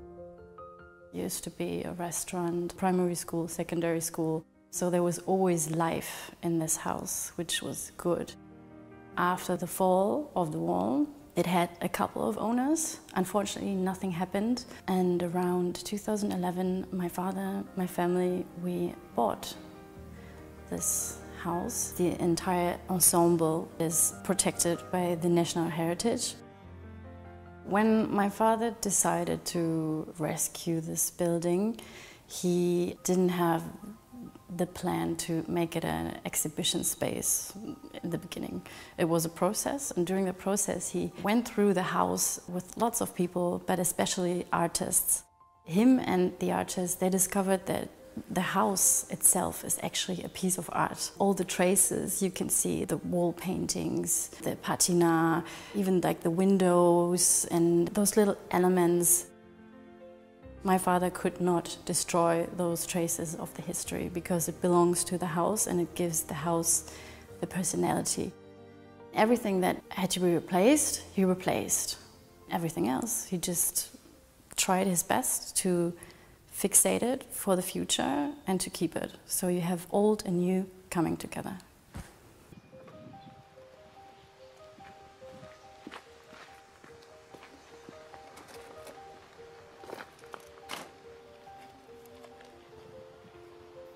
In 2016, a private museum open to the public, and we're showing just photographies. Of course, here and there you can see a couple of sculptures, a little bit of video art. You can see Wolfgang Tillmans, Andreas Mühe, Andreas Gorski, Thomas Demand, and the list goes on.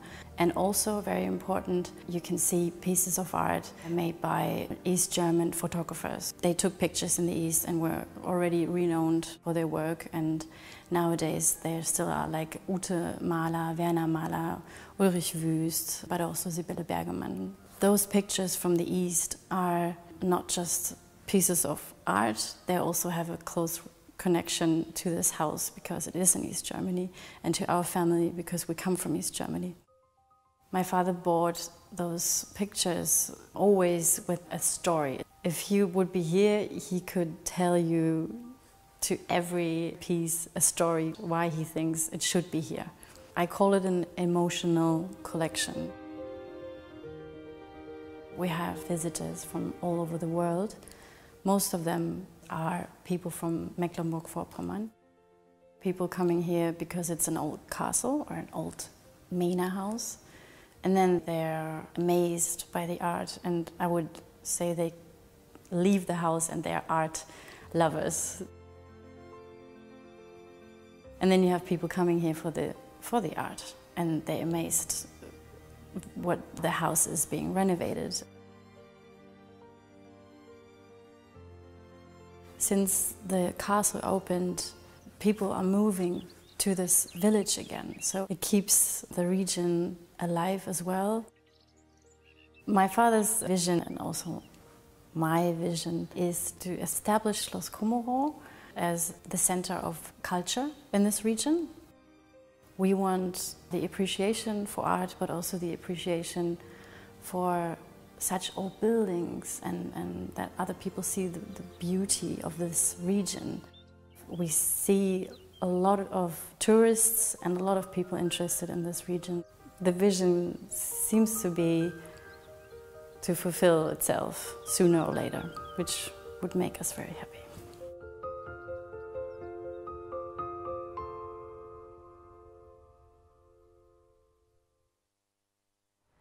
Well, thanks to both ladies from the Kummerow Castle for this wonderful movie, and of course to all of our partners who contributed to this international part of movies. And right now we're about to switch to Sweden, in Skåne, where the real, so-called real physical festival is taking place today. Yeah, so our Swedish partners prepared quite a bunch of material for us. There you can see again where we are. It's southern, in the region of Skåne, Castle Svanholm and Christinehof, and they both allied for this day to open the doors and show the people what they have prepared. They're actually quite different places, but what connects them is probably that both are more or less run by volunteers, so to say. They are not in a private ownership or run by this private ownership, but they are more or less run by several volunteers, and they're really, really cool people. And yeah, maybe we should now dive into our longest and last part, that of Sweden, and see what our partners have figured out for us. Have fun. Welcome to southeast of Skåne.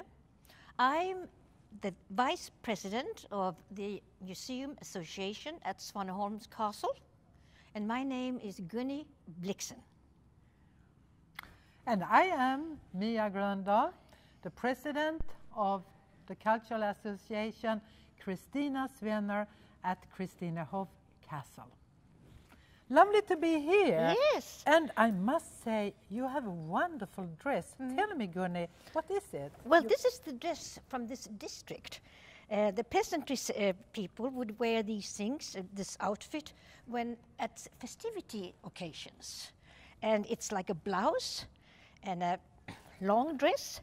And if you have very layers, I have an what do you call that? It's a petticoat? It's a petticoat. Wow. And an apron. And the jewelry I have is very important for the woman to show her wealth. And it has symbolic, how do you say, a symbolic Value? Value as well. And the more jewelry you had, the richer you were.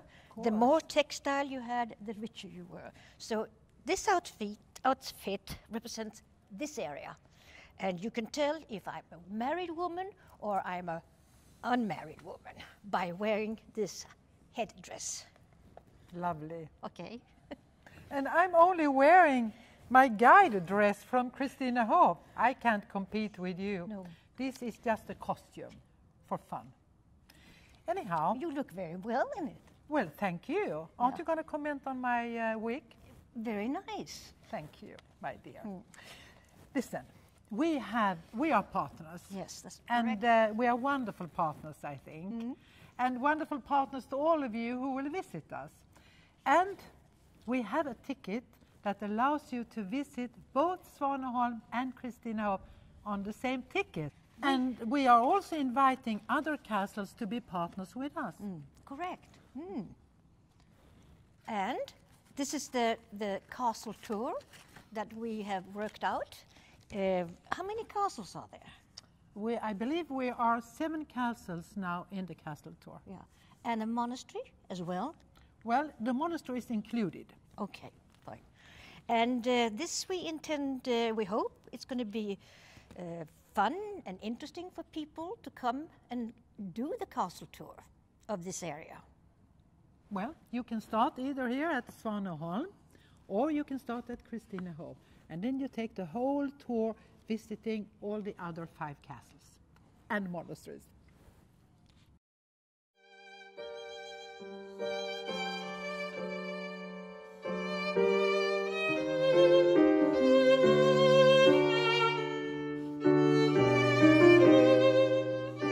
Welcome to Svaneholm's castle. Behind me you see a 4-wing Renaissance castle built in the beginning of 1500.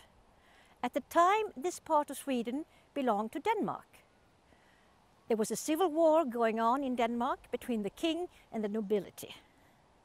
The Hanseatic League was in decline, which meant that the ports in the Baltic Sea, along the Baltic coastline, were open for colonization.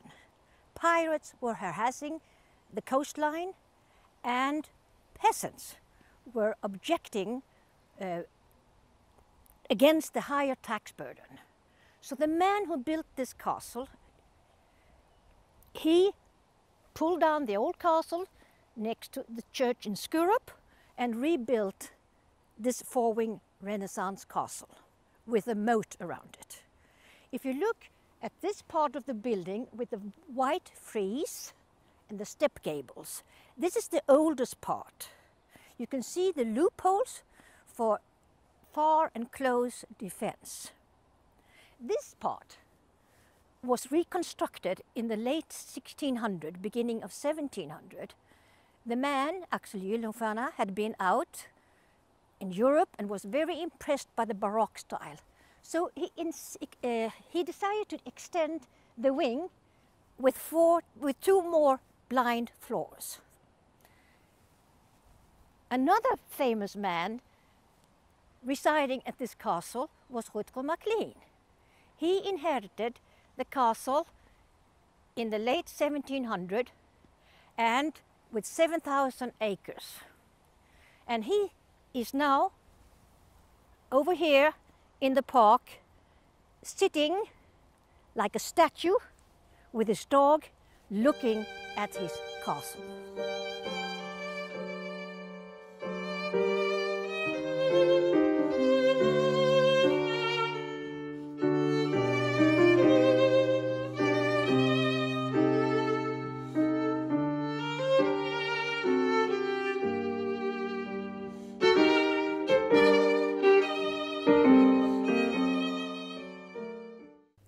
Rutger MacLean is with no doubt the most famous owner of Svaneholm. He made himself into the history books with his large agricultural reforms, which started here at Svaneholm in 1785.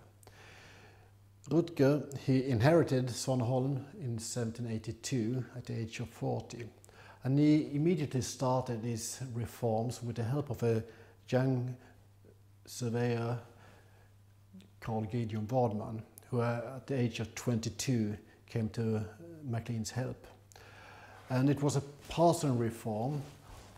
Every house, every farmhouse which were collected into villages were moved out from the village, placed on its own, and collected one piece of land around each farm.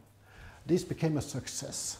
10 years after, more than twice as much people lived here and in relative welfare.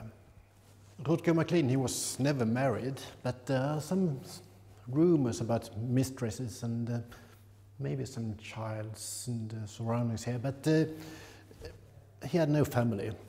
But that didn't prevent him from having a rich social life. This table here, we want to let you to imagine that he's sitting here to have dinner with his very good friend, Admiral Carl Augustin Ehrensvärd. Maybe just left the table to discuss something about these reforms regarding society and agriculture.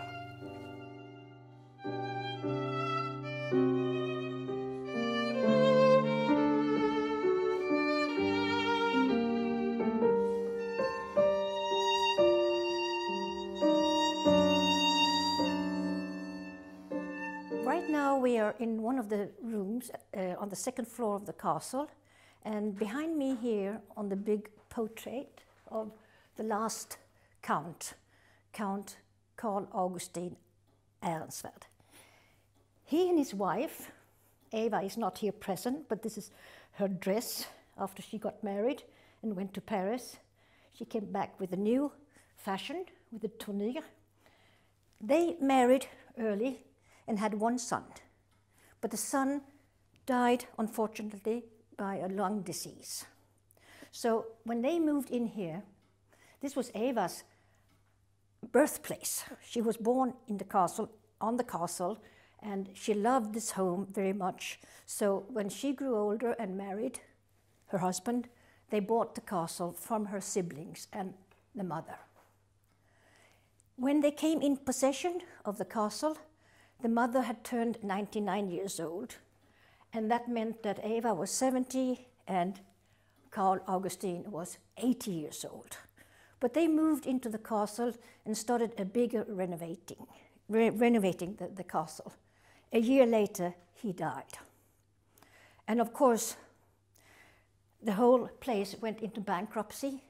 So Eva, she had to sell everything, part of the estate, and she moved into a flat on the same floor as this, and then she made it into a museum with people helping her to do the whole place into a museum, showing how the upper class people lived and how the peasantry lived. So this is a typical upper class living room, small living room from that time. Okay, let's go back in time. In this room you'll see a furnished room from the late 1800s, and this is how Eva had her living room. On the walls you see paintings from family members, and this is the desk she was writing her letters. And here next to me you'll find her wedding dress. When she was wed to her husband, she was dressed in this beautiful wedding dress, but before the wedding, the day before, they would have a big ball, and on the picture behind me you can see her in her ball dress. The morning of the wedding, they started pulling the corset like 7:30 in the morning, and they kept pulling the corset so she could fit into the wedding dress. So by the time she was ready for the wedding, they had pulled the corset enough. Her waistline is 47 centimeters. And this is the trail to the dress, and the fashion, as I said before, mentioned, is the tournure, with corset and a tournure on the bottom. Here we see a picture when they were in Paris, Eva and her husband, newlywed, and Eva is wearing a hat with a small little kitten in it. When this was made into museum, Eva lived 10 more years, or even more, and she helped building up the museum. So that's why we have this beautiful place to show you how people lived during the 1800 and how the peasantry lived through 1800. These costumes here are copies of the suit that was designed by the Swedish King Gustav III in 1778. Influenced by the mercantilism, he wanted to limit the import of textile, and he designed this suit to be worn at the royal court.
Slimminge village community cherishes traditions such as spetterkaka, lace and much more.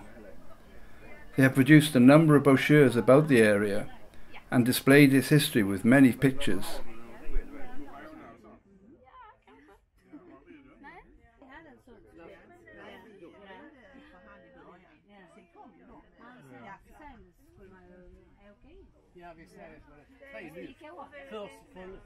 Sticka upp på vagnen. Och sen från vagnen stack man upp på loftet.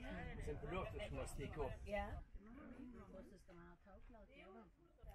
Smakbiten får vi taka sen också.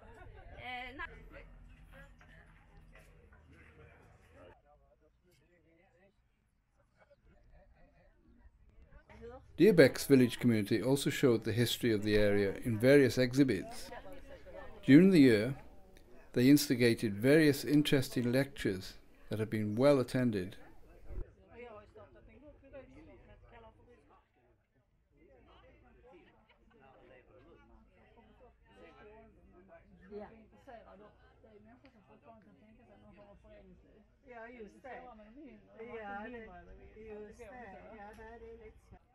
Gärdslöv's village community told of their activities and especially about the charcoal pile.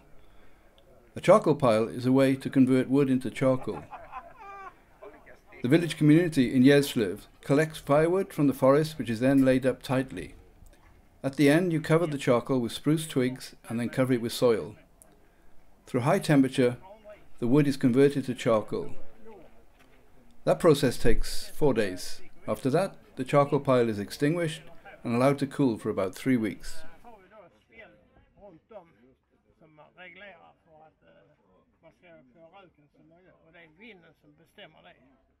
South Åby Local Community Association has published a number of village magazines that you could browse and some books.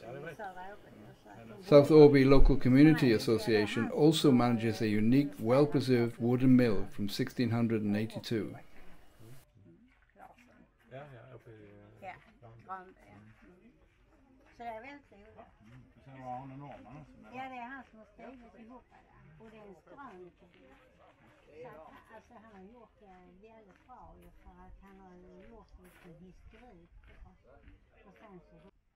Greater Beddinge village community also participated with stick horses for the children's activities.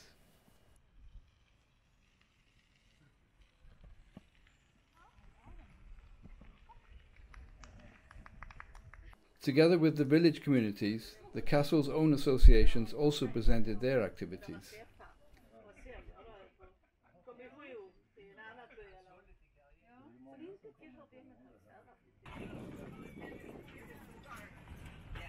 During the day, visitors could travel with a small train from the castle park, passing the art gallery and the smokehouse, which opened as a cafe in June 2020, and further into the popular 2.4-kilometre long hiking trail around Svaneholm Lake. The hiking trail is the old hunting trail.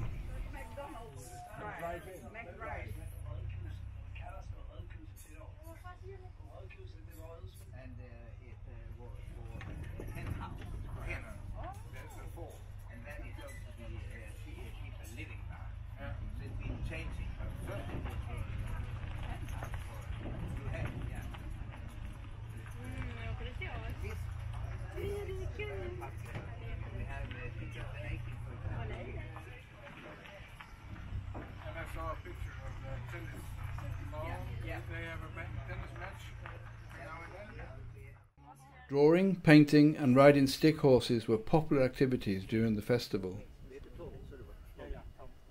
The artist, Tong Wang, was in charge of the painting. A family from Holland with their children stayed for a long time to draw and paint. Johannes, jag håller kurs här nu. Ja, du har kurs. Jag har kurs för teknik 2 gånger i veckan. Ja.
Welcome to Kristinehof Castle.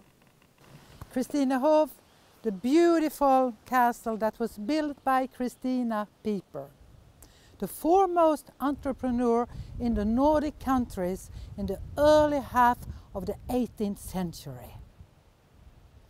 Christina Pieper, she had this castle built in 1741. Now we are going to step up and visit Christina at her apartment. And the interesting thing is that when Christina had this castle built and it was ready, she was already 68 years old, not a young person anymore. And maybe that's why she made sure that the steps, they are extremely comfortable. Let's try them.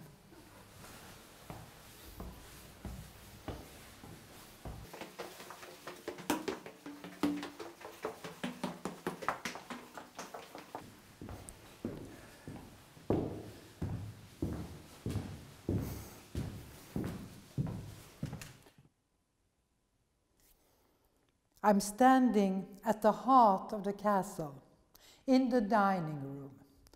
And I'm standing in the center of the morning star, the star that never goes down.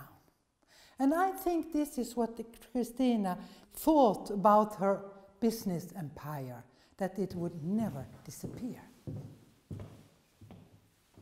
It is for this woman, Christina Pieper, that we are keeping this castle open.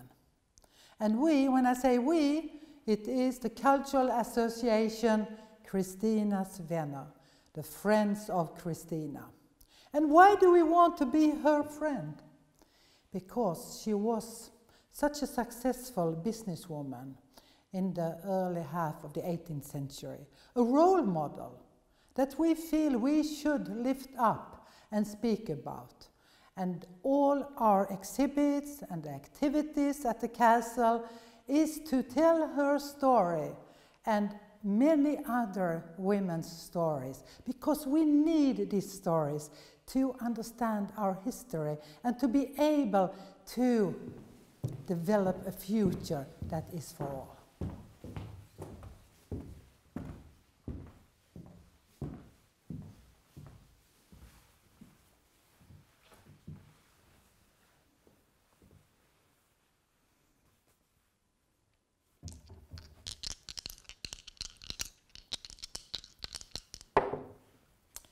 Christina Pieper, she was a gambler, but only in business, and she took risks. But she would never allow herself, I think, to sit down at a gambling table like this beautiful one, because to her it was work and work and work. And when she didn't work, she took care of her children and her grandchildren. She was a family person. Christinehof never became Christina Pieper's home. She had already her home at Krageholm, a lovely castle just north of Ystad. So Christinehof was mainly a sort of hotel for Christina, where she could stay when she visited her alum works, and also to greet and receive guests, to dine with them, have business conversations, and when business deals were made. It's not until her son, Carl Fredrik, and her grandson, Carl Gustav, takes over Christinehof, when it becomes more of a pleasure castle, a wonderful place to come in the summertime. And the way we have furnished the castle today in these rooms is more of the style of Carl Gustav's time.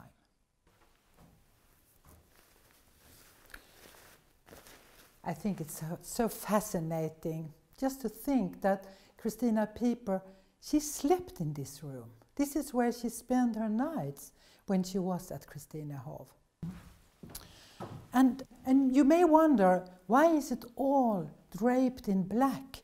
Yes, it's because when Christina became a widow, she turned all her bedrooms into black, because she really mourned her husband, Carl Pieper.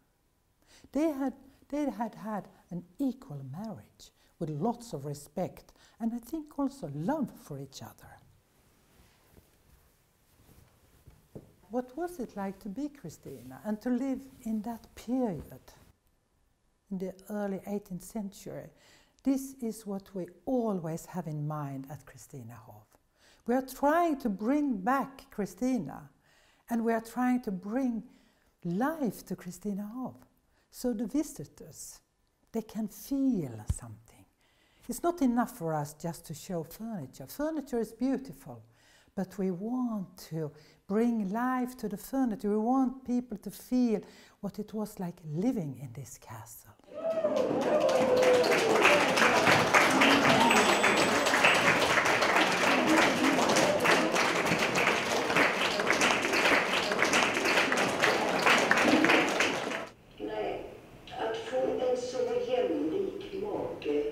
som Karl var. Det kan man. Jag själv hade att känna världen, heden, sin och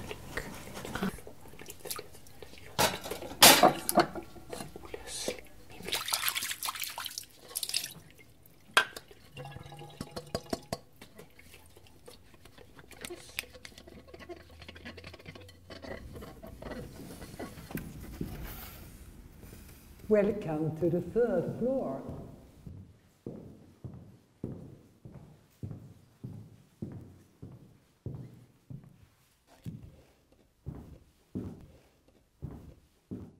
We are now in a room dedicated to our latest exhibition, Rebel Girls, and especially one of the girls which we tell the story about in the exhibition, Magdalena Rudensköld. Rebel girls in the 18th century. Yes, there were rebel girls even at that time. And Magdalena, who was a great-grandchild to Christina Pieper, she was a political activist. She was a lady-in-waiting at the Swedish court. She was a woman who not only was beautiful, but also had the courage to stand up for her beliefs and for the person she loved. And she was punished severely, condemned to death. But the death sentence was instead turned into a prison time for 2 years. She was actually one of the first political prisoners in Stockholm at Långholmen. We who live today, we can actually recognize what these 4 rebel girls went through back then, more than 200 years ago. Because being a woman at that time and being a woman of today, there are similarities. And I think everyone who has in their life felt that my own wishes, my own dreams, all the things I wanted to do have had its limitations, restrictions that were set by others and which I had to follow, although I didn't want to. All of us who one or several times in our lives have felt this. We can recognize what happened to the women long time ago. So, what am I? Am I fantastic? Am I naughty? Married? Playful? Am I a person who don't gossip? I think I am fantastic. And that's why I'm going to put my mush, exactly like Stina Pieper did here, in the middle of in the center of my forehead. And we have our own corona-safe way of doing this. It's a very simplified way of putting a mush in the right place. I put it here with a little bit of lip seal. Now, I'm ready for a party, because this room is also for parties.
When Christina Pieper turned 65, she could look back at 15 very profitable years at her alum works.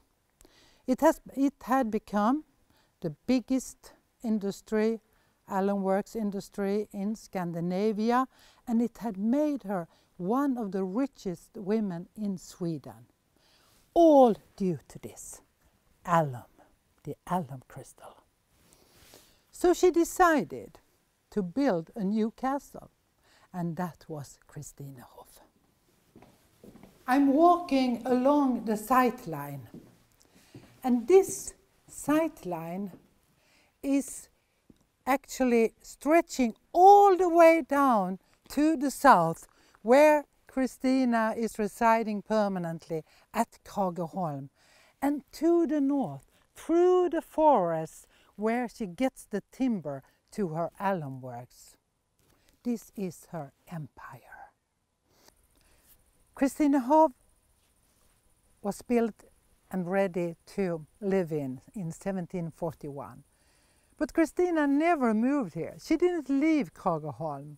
Kragerholm kept on being her permanent residence. The castle she arrived to in 1720 when she was a widow, and where she died 1752, almost 80 years old.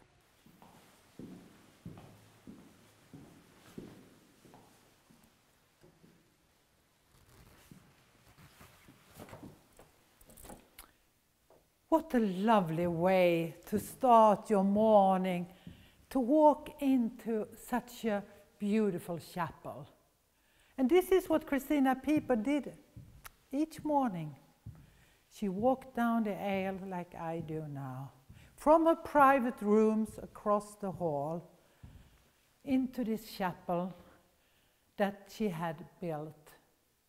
And it was inaugurated in 1723, 3 years after she had moved to Skåne from Stockholm. She had this chapel built. There's nothing dark or gloomy about this chapel. It's all white, bright and hopeful. Her Christianity was of a special kind. She was a pietist, and being a pietist to Christina, it meant that she should, as a human being, find her inner discipline, be useful, and make charitable activities, help others. And I also think the Pietism actually allowed her to explore her capacities as a woman, because that special branch of Christianity didn't say anything about that you had to be a man or a woman to act as a real pietist.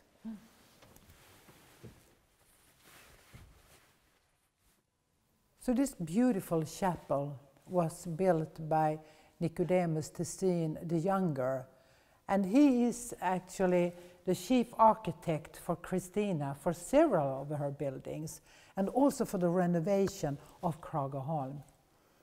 Although she had all these many palaces and castles and manors to choose from, here in Skåne, Kragerholm was her favorite place.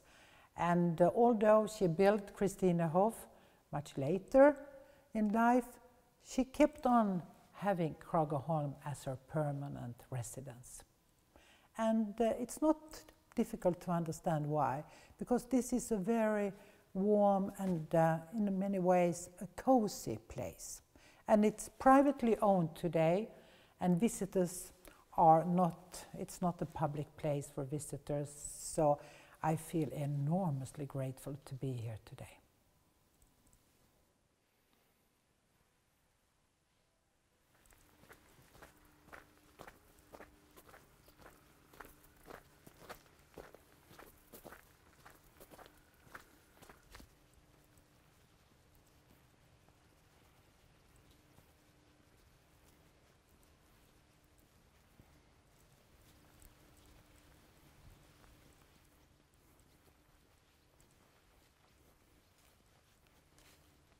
It's August and it's time to cut the hedges, and they are 300 years old.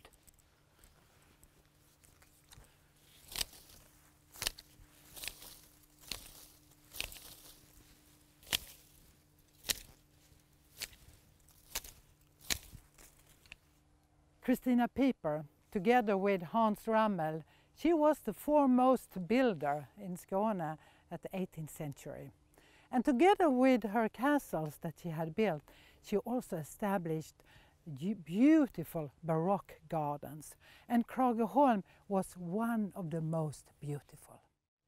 This labyrinth of a certain kind of beech tree was already planted during her time. Let's move in and see what we can find in the labyrinth.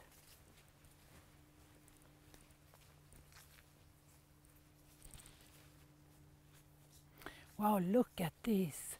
They used to be hedges and now their trunks are so big.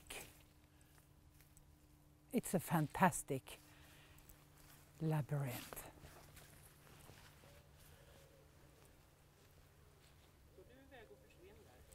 And when there was a party, you could hide in the labyrinth, which I'm going to do now. And someone maybe will come and look for me.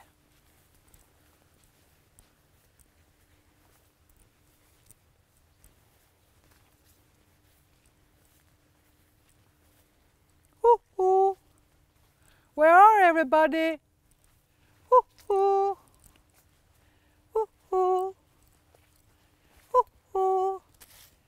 Where is everybody? I'm here. Where are you? Hello? Hello?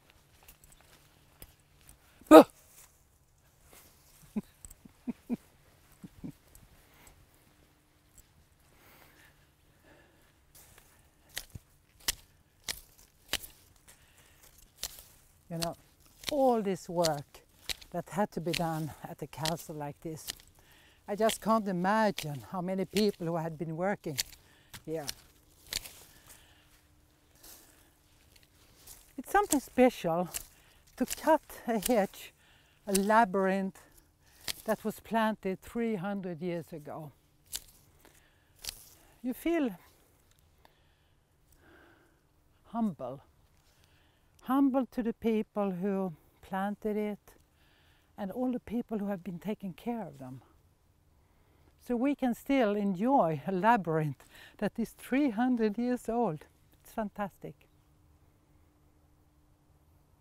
If we look at this map from Krageholm, we can see the castle here, and then we have the same as at Christinehof, a sight line starting from the castle, going north and then south to the labyrinth.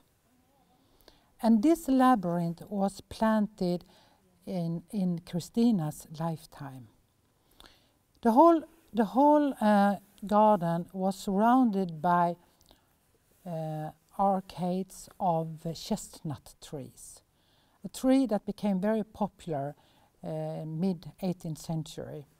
Our great botanist, Carl Linnaeus, he came to Krageholm in 1750, and he describes the garden as one of the most beautiful and remarkable Baroque gardens he had ever seen.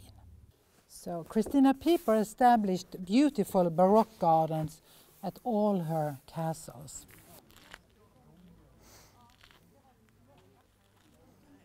Here I'm standing in the center of the old village that used to belong to Christina Pieper's alum works, Alumbruket. And this is actually the oldest house at Alumbruket.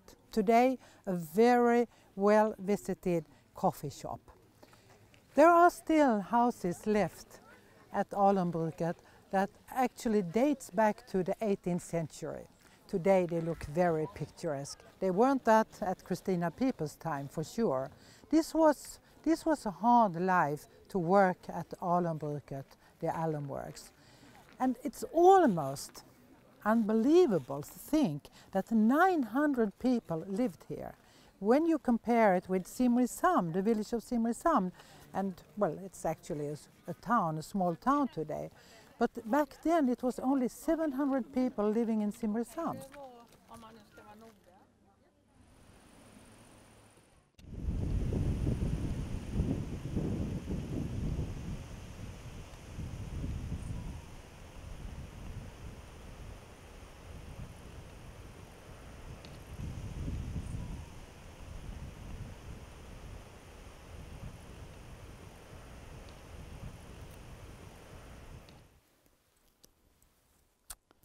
This is the black gold of Andrarum.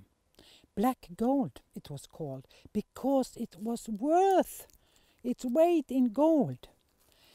This is just the alum shale, but if you process it through a quite complicated process here at the alum works, it will end up in the white crystals called alum. And alum, you can use it, and it can still be used, but especially back in the 18th century, it was used to prepare textiles and fabrics for dyeing.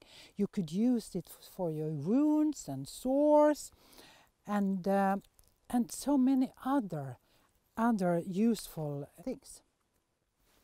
This is what remains of the biggest alum works in Scandinavia. And here is a slag heap.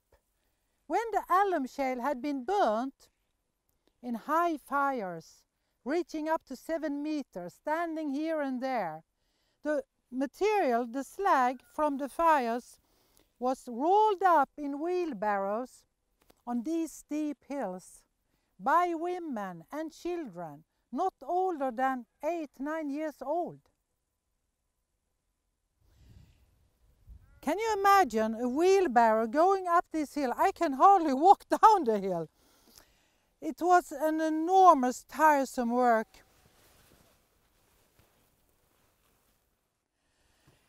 Christina Pieper's alum works, Alumbruket, with its 900 people living here, was a highly well-organized society. It contained everything.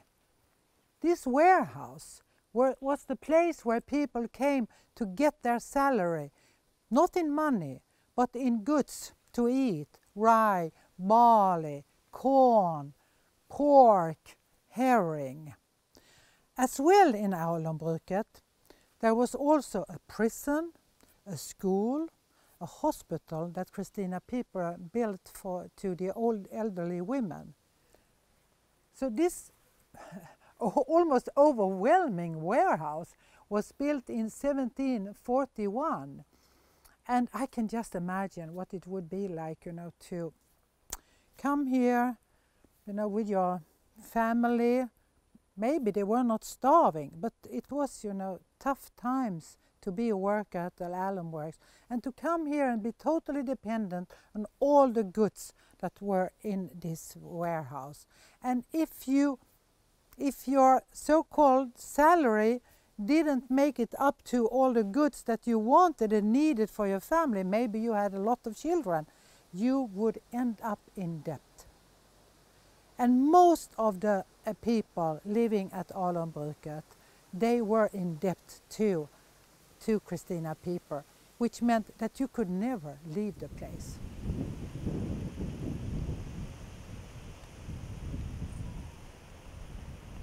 Imagine you have been working at the alum works 300 years ago. You have spent your whole life on producing the alum for Christina Pieper. You're old, your health is broken. You've been working 7 days a week. You've never had almost any free time. And now you're old. And you're a widow, no family to take care of you. What would become of you? And this question is something Christina Pieper found an answer to when she had this house built. just a year before her own death, she had this house built for 6 to 8 elderly women who have been working at the alum works their whole life, and they could get a final place where they just could take a rest. So then one can ask oneself, why did she build this? If she was only going to use it as a hotel when she visited her alum works. Well, maybe it was important to have a hotel, like a stayover, where you could invite your guests and also stay a week while she was visiting her industry. I also think that she wanted to tell the rest of the world that I belong to this place now. Christina Pieper, when she had Christinehof built, she could stand here along the sightline and say to herself, all of this is mine.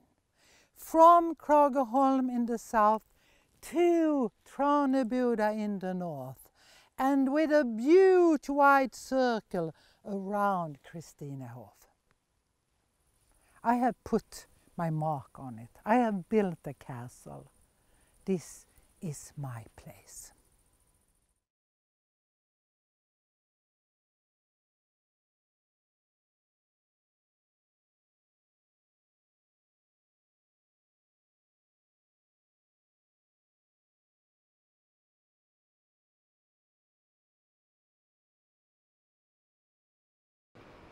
So we've come to the end of our broadcast today. We'd like to thank all of our supporters and partners who still made such a similar event to our Baltic Manors Festival possible today. Yeah, guys, thanks. That was lovely to see. Thanks for all the effort you put into the movies. It was such a pleasure to watch, and I hope you all enjoyed it just as we did. And hopefully see you next time on another online festival. But if you are keen to get more information about the South Baltic Manor project, please see on our website www.balticmanors.eu. And I'm writing several stories about those manors from the Baltic hinterland. So if you want more information, please click on stories, and then you will find the stories behind the bricks, and that's where I'm writing about my personal tour through the hinterland, through the Baltic region, and I promise there will come loads more within the next month. So stay tuned and follow us on Instagram and Facebook to be up to date. And for now, we say thank you for being with us for today. Thanks for all the partners again. We really appreciate all your effort, and yeah, hopefully we are all able to travel again next year, and we'll be able to experience the real Baltic Manor Festival just as people could today in Skåne in Sweden. We will show the dates at the very end, so you can write them down and yeah. Block them already, right? Make up your plans for your next vacation, hopefully. So, see you next time. Thanks for being with us and take care. Bye. Bye.